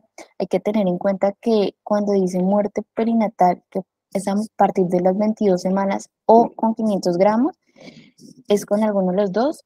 Si el feto tiene 18 semanas pero pesa 580, ya me entra como mortalidad perinatal. Hay que tener en cuenta que cuando yo hago la notificación del evento, la ficha se diligencia con los datos de la madre. Entonces, muchas veces hemos evidenciado que lo diligencian con el nacido vivo, con el certificado de función del neonato, y realmente no es la forma correcta, es con los datos de la madre. Y también para recordar que las IVES, las interrupciones voluntarias del embarazo, no se notifican como mortalidades perinatales. Ellas realmente tampoco es necesario realizar ese certificado de función, solo se realizan cuando la madre quiere realizar un proceso de duelo y pueda retirar su cuerpo. Entonces vamos a continuar con la sífilis gestacional. La sífilis gestacional hace referencia a toda mujer gestante, puérpera o con aborto en los últimos 40 días con los signos clínicos sugestivos de sífilis, ejemplo, úlcera genital, erupción cutánea, placas en palmas y plantas, con prueba treponémica rápida positiva acompañada de una prueba no treponémica reactiva. Yo quería recordarles que en este evento es importante siempre solicitar las dos pruebas, la treponémica rápida y la no treponémica reactiva, porque muchas veces la rápida me sale negativa, pero en la no treponémica me sale con 2, 3 DIRs, entonces es importante confirmar si es un falso positivo o un falso negativo. También se notifican las reinfecciones, es aquel caso que cumple al menos con uno de los siguientes criterios: es toda gestante o mujer puérpera que después de haber recibido tratamiento adecuado para sífilis de acuerdo al estado de la enfermedad presenta durante su seguimiento la aparición de lesiones compatibles o el aumento de los títulos de la prueba no treponémica de 4 veces o 2 diluciones o más. O también mujer gestante o puérpera con diagnóstico de sífilis primaria o secundaria que recibió tratamiento adecuado y 6 meses después en el seguimiento no descienden sus títulos y tiene un aumento de 4 o 2 diluciones. Y quien en 12 meses después de los títulos de la prueba treponémica no desciende, entonces se considera una reinfección y se debe notificar. La sífilis congénita se confirma de acuerdo pues a los laboratorios, pero también se puede notificar por nexo epidemiológico. Si la mamá es confirmada con su sífilis gestacional, el niño no entraría como sífilis congénita, dado que la madre pues tiene la enfermedad primaria. Por laboratorios, todo fruto de la gestación con prueba no treponémica, con títulos 4 veces mayores a la madre, que al momento del parto lo que equivale a 2 diluciones por encima del título materno. También lo podemos notificar por clínica. Es todo recién nacido hijo gestante con diagnóstico de sífilis en el embarazo, con una o varias manifestaciones sugestivas de sífilis congénitas al momento del examen físico o por laboratorio, como les mencionaba, que se le realiza una prueba no treponémica y que tiene pues aumento de 4 veces las diluciones de acuerdo al reporte de la madre. Se considera tratamiento adecuado para prevenir la sífilis congénita cuando la madre ha recibido al menos una dosis de penicilina benzatínica intramuscular aplicada entre los 30 o más días antes del momento del parto. Entonces, entre la clínica sugestiva encontramos un bajo peso, una prematurez, un pepingo en palmo plantar y rash, hepatosplenomegalia, rinorrea, en un cuadro hemático presencia de anemia, reacción de leucomoides, trombocitopenia, siempre que no esté asociado a trastornos hipertensivos gestacionales. Radiografía de huesos largos se debe realizar que evidencie periostitis, bandas metafisarias o osteocondritis.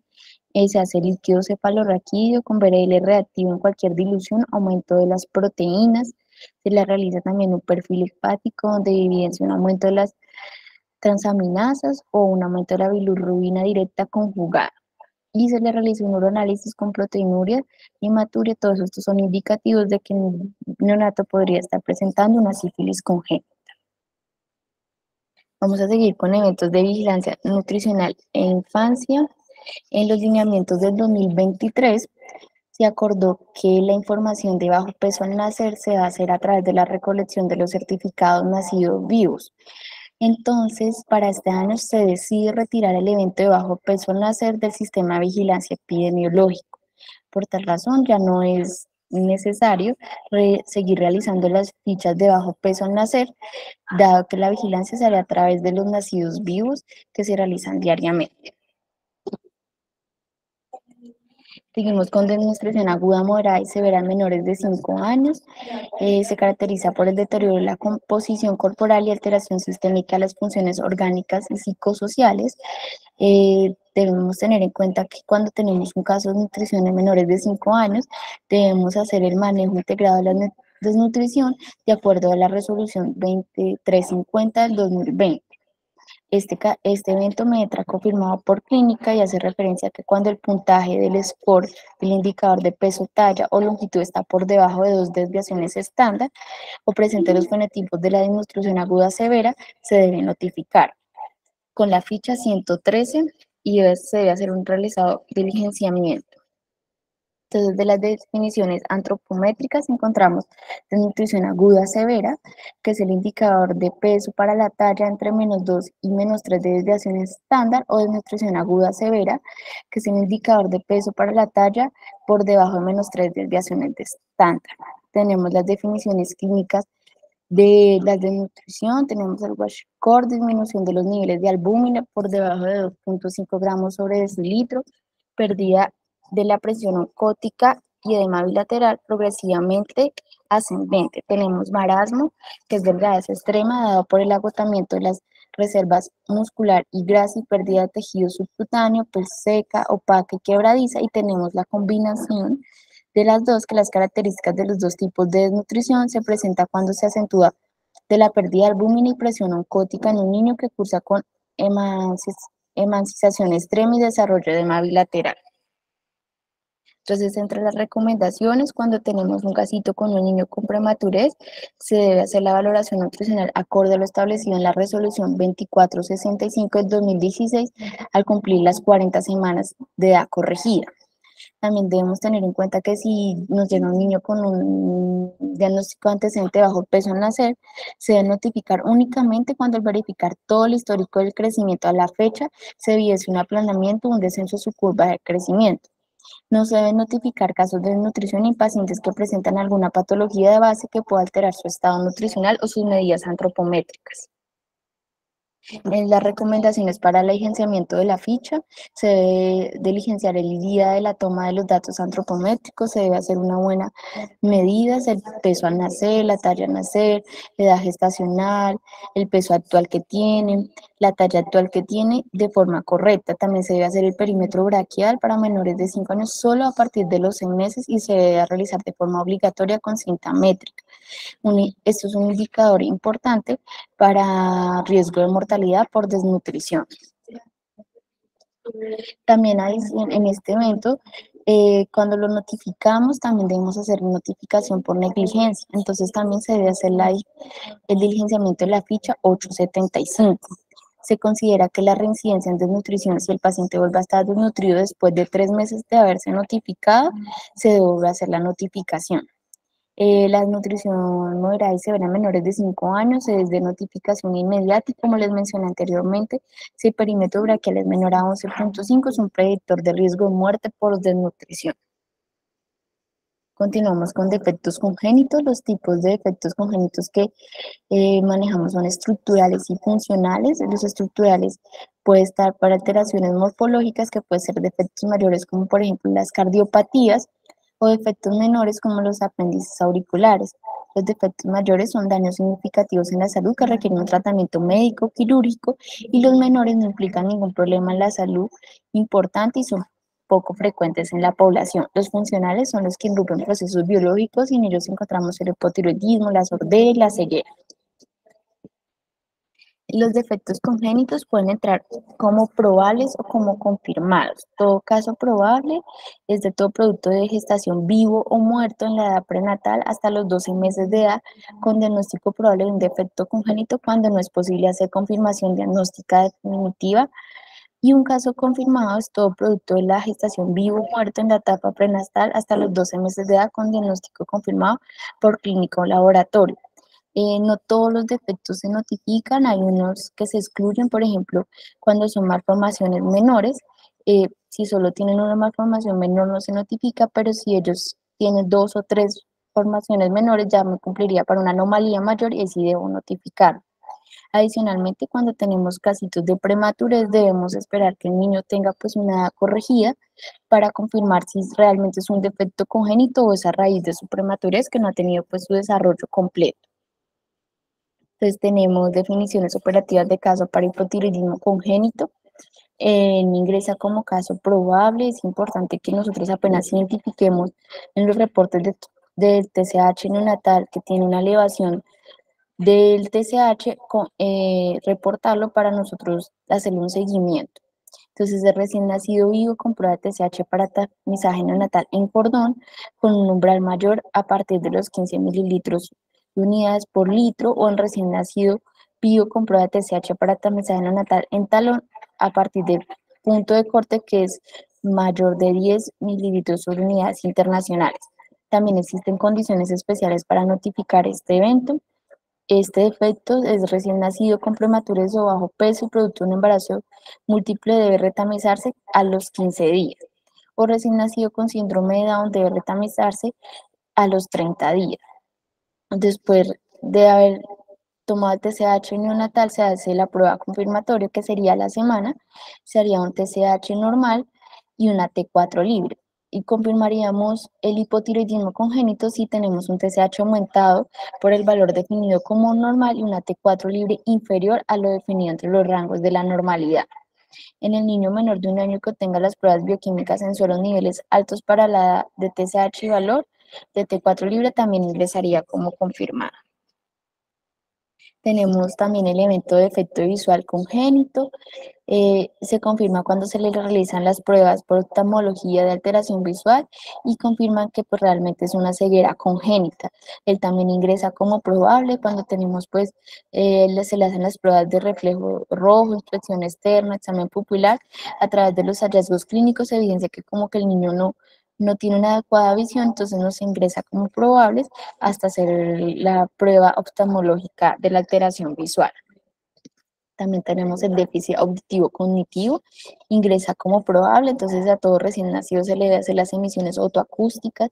Entonces al momento de que se le hacen las emisiones otoacústicas se evidencia que hay como una alteración del resultado, podríamos indicar que pues el niño podría tener una sordera, entonces ingresaría como probable y se confirmaría a través del examen de una alteración auditiva de origen congénito, donde me definiría si realmente escucha o no escucha. También tenemos las cardiopatías congénitas, ellos también me ingresan como probable. Al momento de hacerle los exámenes de tamizaje de cardiopatías a las 24 horas del nacimiento, hay una diferencia mayor del 4% entre la pulsometría pre y postductual. Puntos de corte que menor de 1.500 metros sobre el nivel del mar, una saturación de 90-94% o mayor a 1.500, de 90-92% cuando está mayor a 1.500 sobre el nivel del mar. Este defecto congénito se confirma con un ecocardiograma transtorácico, donde me pues definiría si realmente hay alguna alteración a nivel cardíaco. En los lineamientos del 2023, hacíamos nosotros cuando teníamos un niño con microcefalia, nosotros hacíamos también tamizaje para Zika, pero durante los seguimientos que se realizan en el 2021 y 2022 se identificó que realmente no había ni como una asociación entre estos dos eventos, entonces se solicitó que no hiciéramos envío más de muestras para Zika cuando los niños tengan microcefalia. Solamente quedó si el pediatra lo considera o si la gestante ha tenido síntomas característicos de Zika que puedan indicar algún defecto congénito pues en el recién nacido. Seguimos con zoonosis y eventos de interés internacional. Vamos a empezar con accidente ofídico. Lo notificamos como caso de envenenamiento por accidente ofídico toda persona que presenta signos o síntomas locales o sistémicos que indican envenenamiento por mordedura de una serpiente venenosa identificada o no. Este ingresaría confirmado por clínica, o también se notifica caso de no envenenamiento por accidente ofídico. Es toda persona que presenta signos locales de mordedura por serpiente, la cual no se presentan manifestaciones locales o sistémicas de envenenamiento. También se notifica. En el protocolo hacen como un resumen de las mordeduras por serpientes de acuerdo a los géneros y de acuerdo a sus manifestaciones clínicas. Tenemos la clasificación de las mordeduras por serpientes del género Potros, que se conoce como jergones, jarastas, tallacequis, mapanas, pudridoras. Entonces estas se dividen en estadio 1, estadio 2 o estadio 3. En el estadio 1 el paciente puede hacer un dolor local, un edema, un eritema leve, pero se encuentra en un buen estado general y en sus exámenes paraclínicos se encuentran normales, pruebas de coagulación normales, recuento de plaquetas normales. También encontramos en estadio 2, cuando tiene un dolor, un edema y un eritema moderados, una hemorragia local, no manifestaciones sistémicas, rabias moderadas, pero tiene unas pruebas de coagulación prolongadas, un fibrinógeno disminuido. Y en el estadio 3 se encuentra un dolor, un edema, un eritema grave, flictenas y ampollas, manifestaciones hemorrágicas graves y las pruebas de coagulación indefinidas y un fibrinógeno de consumo total. También se clasifican de acuerdo a las mordeduras por serpientes del género Crotalus, que son conocidas como la cascabel. En el estadio 1, los pacientes podrían presentar dolores leves o moderados en sitio de la mordedura, lipotimias, mareos, visión borrosa, fotofobia, edema en el miembro inferior, orina ligeramente coloreada. En las pruebas de coagulación estarían normales, fibrinógeno normal, función renal normal, plaquetas normales. En el estadio 2 presentarían pues dolor y edema moderados, parestesias, náuseas generalizadas, fasias miasténicas, pruebas de coagulación prolongadas, fibrinógeno disminuido, función renal normal, plaquetas normales, plasma coloreado por hemoglobina libre y valores séricos de función hepática elevados. En el estadio 3 encontraríamos un paciente con un parálisis flácida generalizada, una oftalmoplegia grave, una ptosis palpebral, una ptosis mandibular, fases inexpresivas, mialgias graves y pruebas de coagulación de tiempos indefinidos, fibrinógeno disminuido entre 40 a 60 miligramos o consumido totalmente y plaquetas disminuidas. En los casos graves se incluiría que el paciente necesitaría suero antiofídico. En la clasificación de las mordeduras por serpientes del género Micrus, corales venenosas, estaríamos en el estadio 1, manifestaciones clínicas leves como mareos, adormecimiento en el sitio de la mordedura, dolor leve, náuseas, cefalea y los estamenes paraclínicos normales. En el estadio 2 encontraríamos un adormecimiento en el sitio de la mordedura, dolor, en algunos casos intensos según la especie que causó el accidente, se reflejaría vómito, náuseas, sensación de cansancio y los paraclínicos normales. Y en el estadio 3, una ptosis palpebral, una disfonía, una aponia, una placidez generalizada, una sensación de opresión en el cuello y cianosis en algunos casos muy graves. Cuando tenemos eventos por mordeduras de corales, este debe ser notificado de manera inmediata para hacer una búsqueda de la serpiente y pues la aplicación del suero antiofídico. Continuamos con la agresión por animal potencialmente transmisor de la rabia. Se notifica con el código 300 y tenemos 3 clasificaciones. Tenemos la no exposición, que en cualquiera de estas condiciones, una mordedura en el área del cuerpo de una persona, una lamedura, un arañazo o rasguño que sea ocasionado por un animal doméstico, vacunado o no, con o sin certificado de vacunación, pero que sea observable. O sea, lo importante cuando nos llega un paciente con agresión por animal potencialmente transmisor de la rabia, es importante nosotros identificar si la mascota o el animal es observable y poder solicitarles la dirección, el número de teléfono de forma correcta, porque a ellos le van a hacer un seguimiento durante 10 días a la mascota si no tiene comportamientos de signos de rabia. Entonces, por eso es que tener en cuenta que la adecuada anamnesis al momento pues, de diligenciar la ficha es de vital importancia para la notificación.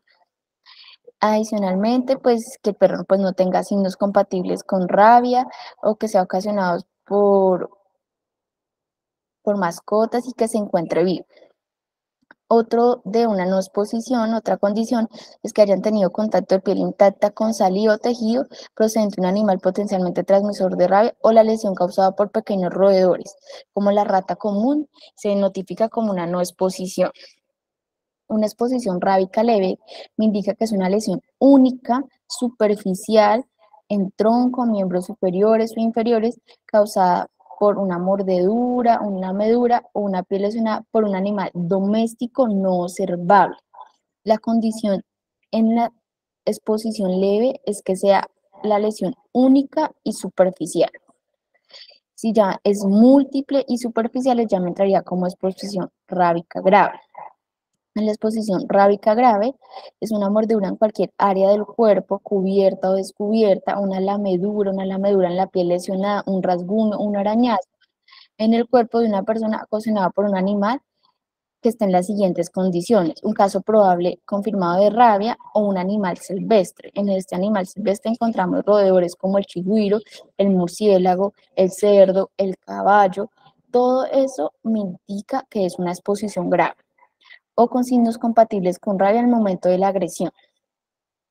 Y también la otra condición para clasificar como exposición rábica grave es una mordedura en cualquier parte del cuerpo que sea su número múltiple y que sea profunda, especialmente cuando son en cabeza, cara, cuello, dedos, manos, genitales, independientemente de la especie agresora, ya se me clasifica como exposición rábica grave.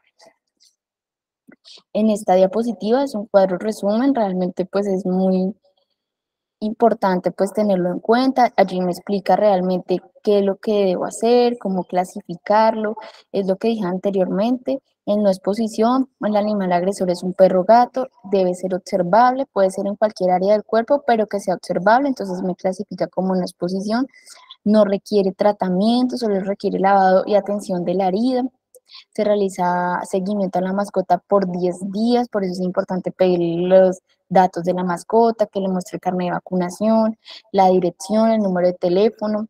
La exposición leve es la especie agresora, un perro, un gato, que la ubicación se ha perdido, pero que la lesión sea única y superficial en tronco, miembros superiores e inferiores. En este caso se pediría el tratamiento que sería la vacuna antirrábica. El esquema actual es primera dosis al día 0, segunda dosis al día 3, tercera dosis al día 7, cuarta dosis al día 14. La vía de administración es intramuscular y adicionalmente pues se debe hacer un lavado de la herida y la tensión, pues si requiere puntos o no. En una exposición grave, pues la especie agresora es todo animal silvestre, animales de producción bovina, equinos, porcinos, perro, gato doméstico que no sea observable, que esté perdido y que las lesiones sean múltiples o profundas. Y también se clasifica como grave cuando son en manos, dedos, pies, cabeza, cara y cuello y genitales.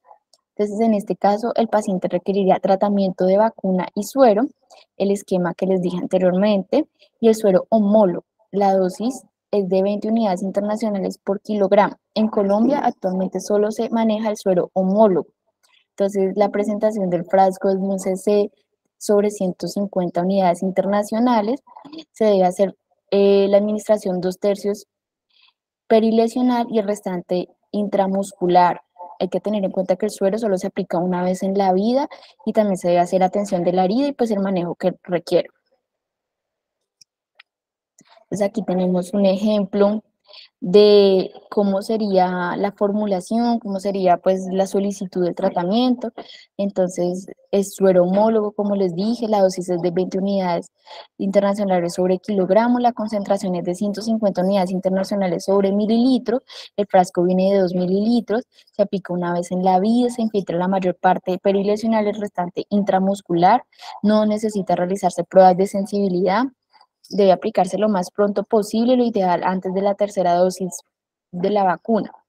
Entonces, un ejemplo, si el paciente me pesa 50 kilogramos, serían 1000 unidades internacionales, yo lo dividiría en 300, que me haría 3.3, que es la cantidad a solicitar.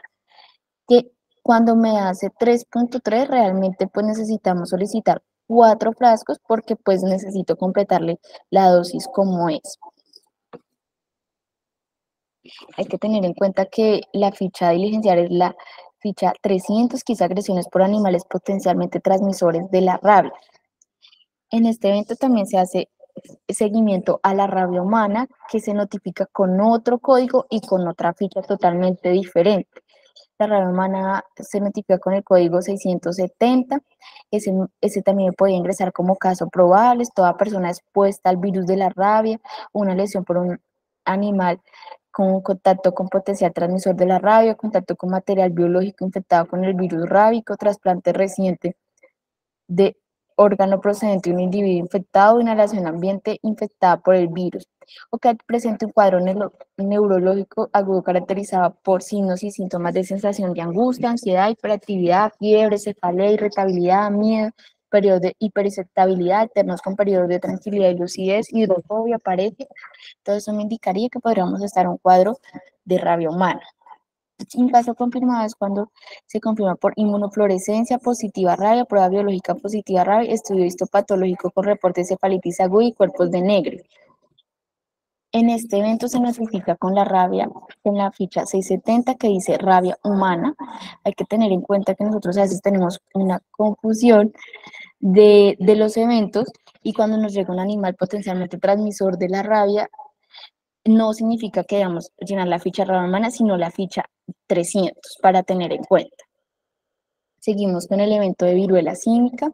Este evento me ingresa como caso probable. Los criterios clínicos que puede presentar la persona cuando nos ingresa puede ser una lesión única o múltiples en cualquier parte del cuerpo, una úlcera genital perianal con ociprocitis, acompañada de fiebre, mialgia, linfadenopatía, cefalea. Adicionalmente, tiene unos criterios epidemiológicos. Debemos hacer una adecuada anamnesis, indagar con el paciente, preguntarle si ha tenido contacto con alguna persona con caso probable de viruela símica, qué antecedentes de contacto estrecho ha tenido a nivel íntimo, sexual, ha tenido contacto con una persona del exterior, ha estado en eventos masivos o con múltiples parejas sexuales, antecedentes de contacto con animales vivos o muertos, o también puede ser notificado por consideración médica al momento de hacer la anamnesis y el examen físico, o todo recién nacido hijo de mujer que fue caso confirmado durante su gestación. En la actualización de los protocolos, lo último que añadieron al protocolo de viruela símica es en gestantes, el seguimiento a las gestantes porque se encontraron algunos casos de transmisión vertical. Este evento se confirma por laboratorio, se debe hacer la prueba de PCR para ortovirus, se debe hacer una muestra de hisopado orofaringio y muestra de lesiones vesiculares. Anteriormente se tomaba muestra en sangre, pero eso ya se quitó en este último protocolo y solo quedaron estas dos muestras, que son el hisopado orofaringio y las lesiones en piel. Cuando nosotros descartamos el diagnóstico de viruela símica, pero el paciente pues sigue con sus lesiones en piel y todo eso, debemos hacer diagnósticos diferenciales. Entonces hay que tener en cuenta, por ejemplo, varicela, herpes zóster, sarampión, enfermedad de manos, pies y boca, zika, dengue, chikungunya, herpes simple. Cuando tenemos en mente que es un sarampión o es una rubeola, debemos indicar al paciente pues su carnet de vacunación, y aparte de eso, pues si lo seguimos sospechando, se debe notificar como caso probable de sarampión o rubeola. Como les dije anteriormente, en este protocolo vamos a hacerle seguimiento también a las gestantes. Ellas tienen unas pruebas particulares, son únicas por su condición de gestantes. Entonces, si nos ingresa una materna con lesiones de piel y al indagarle, a preguntarle pues los criterios epidemiológicos, si puede ser un caso probable de viruela símica, a ella se le deben hacer pruebas de exudado de vesículas, prótesis de lesiones cutáneas o raspado de costras, un hisopado orofaringio y adicionalmente un hisopado rectal y vaginal, independientemente de que se evidencien lesiones o no a nivel genital y anal. Eso es antes del parto. Durante el parto se deben tomar muestras de placenta cara fetal y materna, muestras de cordón umbilical proximal y distal y muestras de líquido amniótico si el parto es por cesárea, y se toma muestra previa antes de la ruptura de membranas. Y en el posparto se debe hacer toma de muestra de leche materna. Si el caso me llega confirmado, si la materna ya me llegó con el diagnóstico de viruela símica, lo que se debe hacer es un seguimiento y se le toman muestras de hisopado orofaringio. A las gestantes sí se le toma suero, muestras de sangre, muestra de leche materna y un hisopado de las lesiones.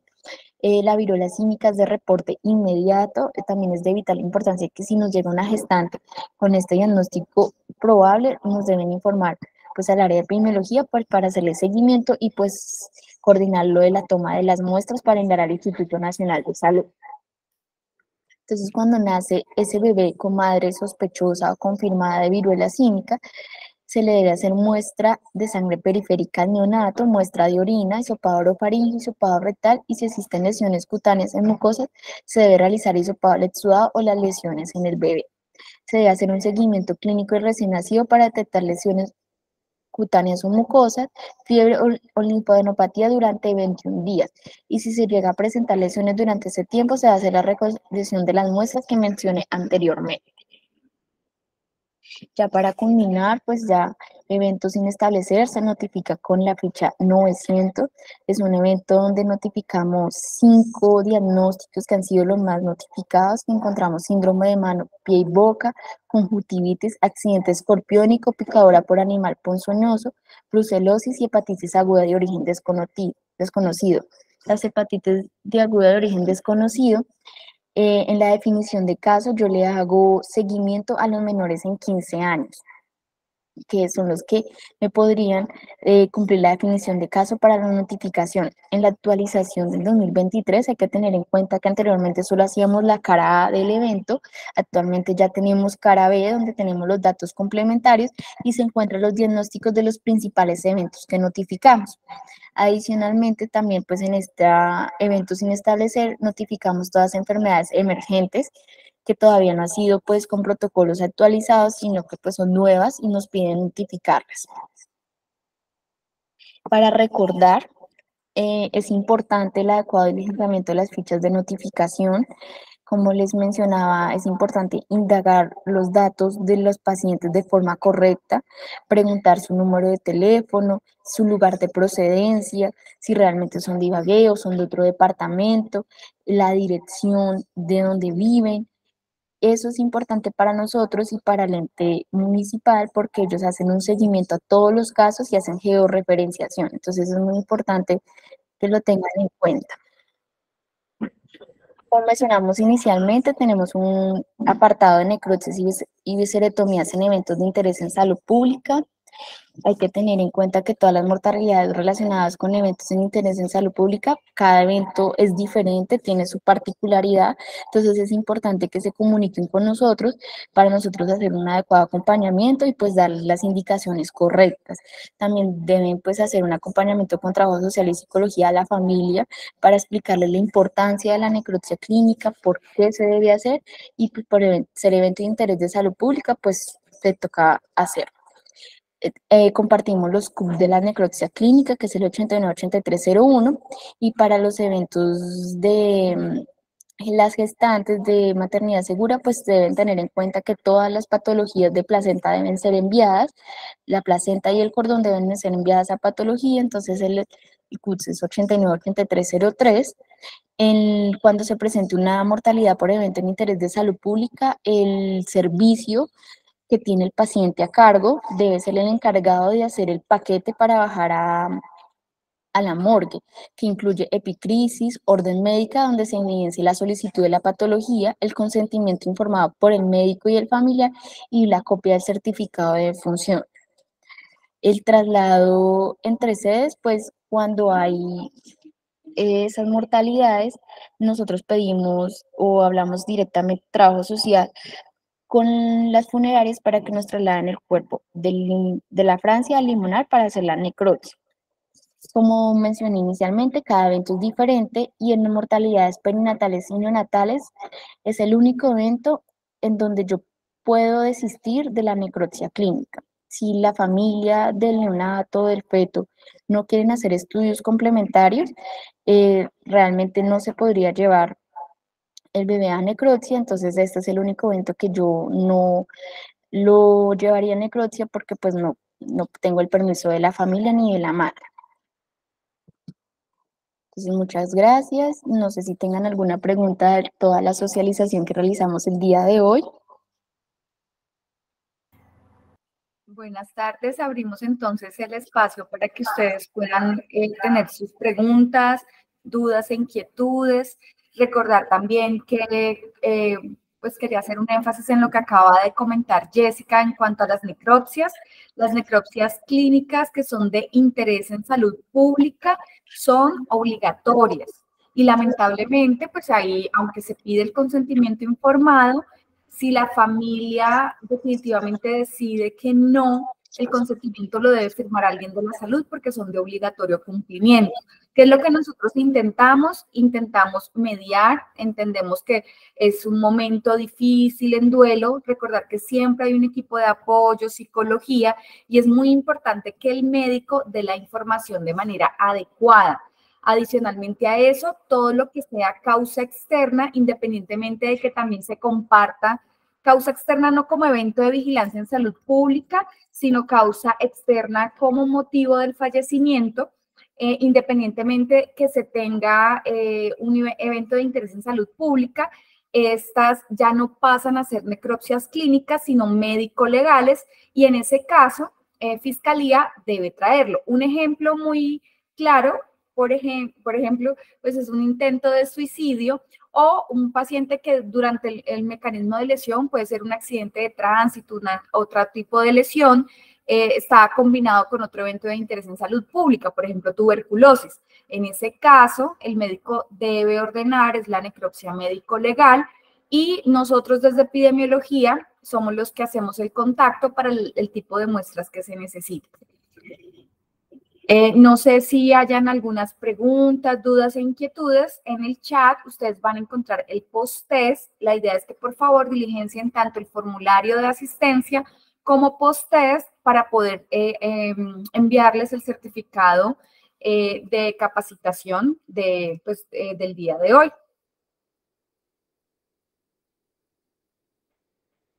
Bueno, no sé si tengan dudas, preguntas, inquietudes. Esta presentación, que son unas memofichas que se van a dejar en los diferentes servicios, también se les van a retornar a ustedes con los respectivos certificados. Y como estamos grabando la presentación, pues también seguramente va a quedar en las páginas de YouTube, tanto de gestión clínica, de epidemiología, como del hospital. Preguntas, dudas, inquietudes. En el chat tampoco hay. Y con los asistentes tampoco. Entonces, no sé, Jacqueline Castro, ¿tú ibas a hacer alguna pregunta o se te activó la cámara? Bueno, si todo está muy claro, entonces nuevamente les recordamos, les dejamos el link para que puedan realizar el post-test, y cualquier cosa, pues quedamos aquí en Gestión Clínica para acompañarlos en lo que necesiten. Un abrazo y muchas gracias por la asistencia. Feliz tarde.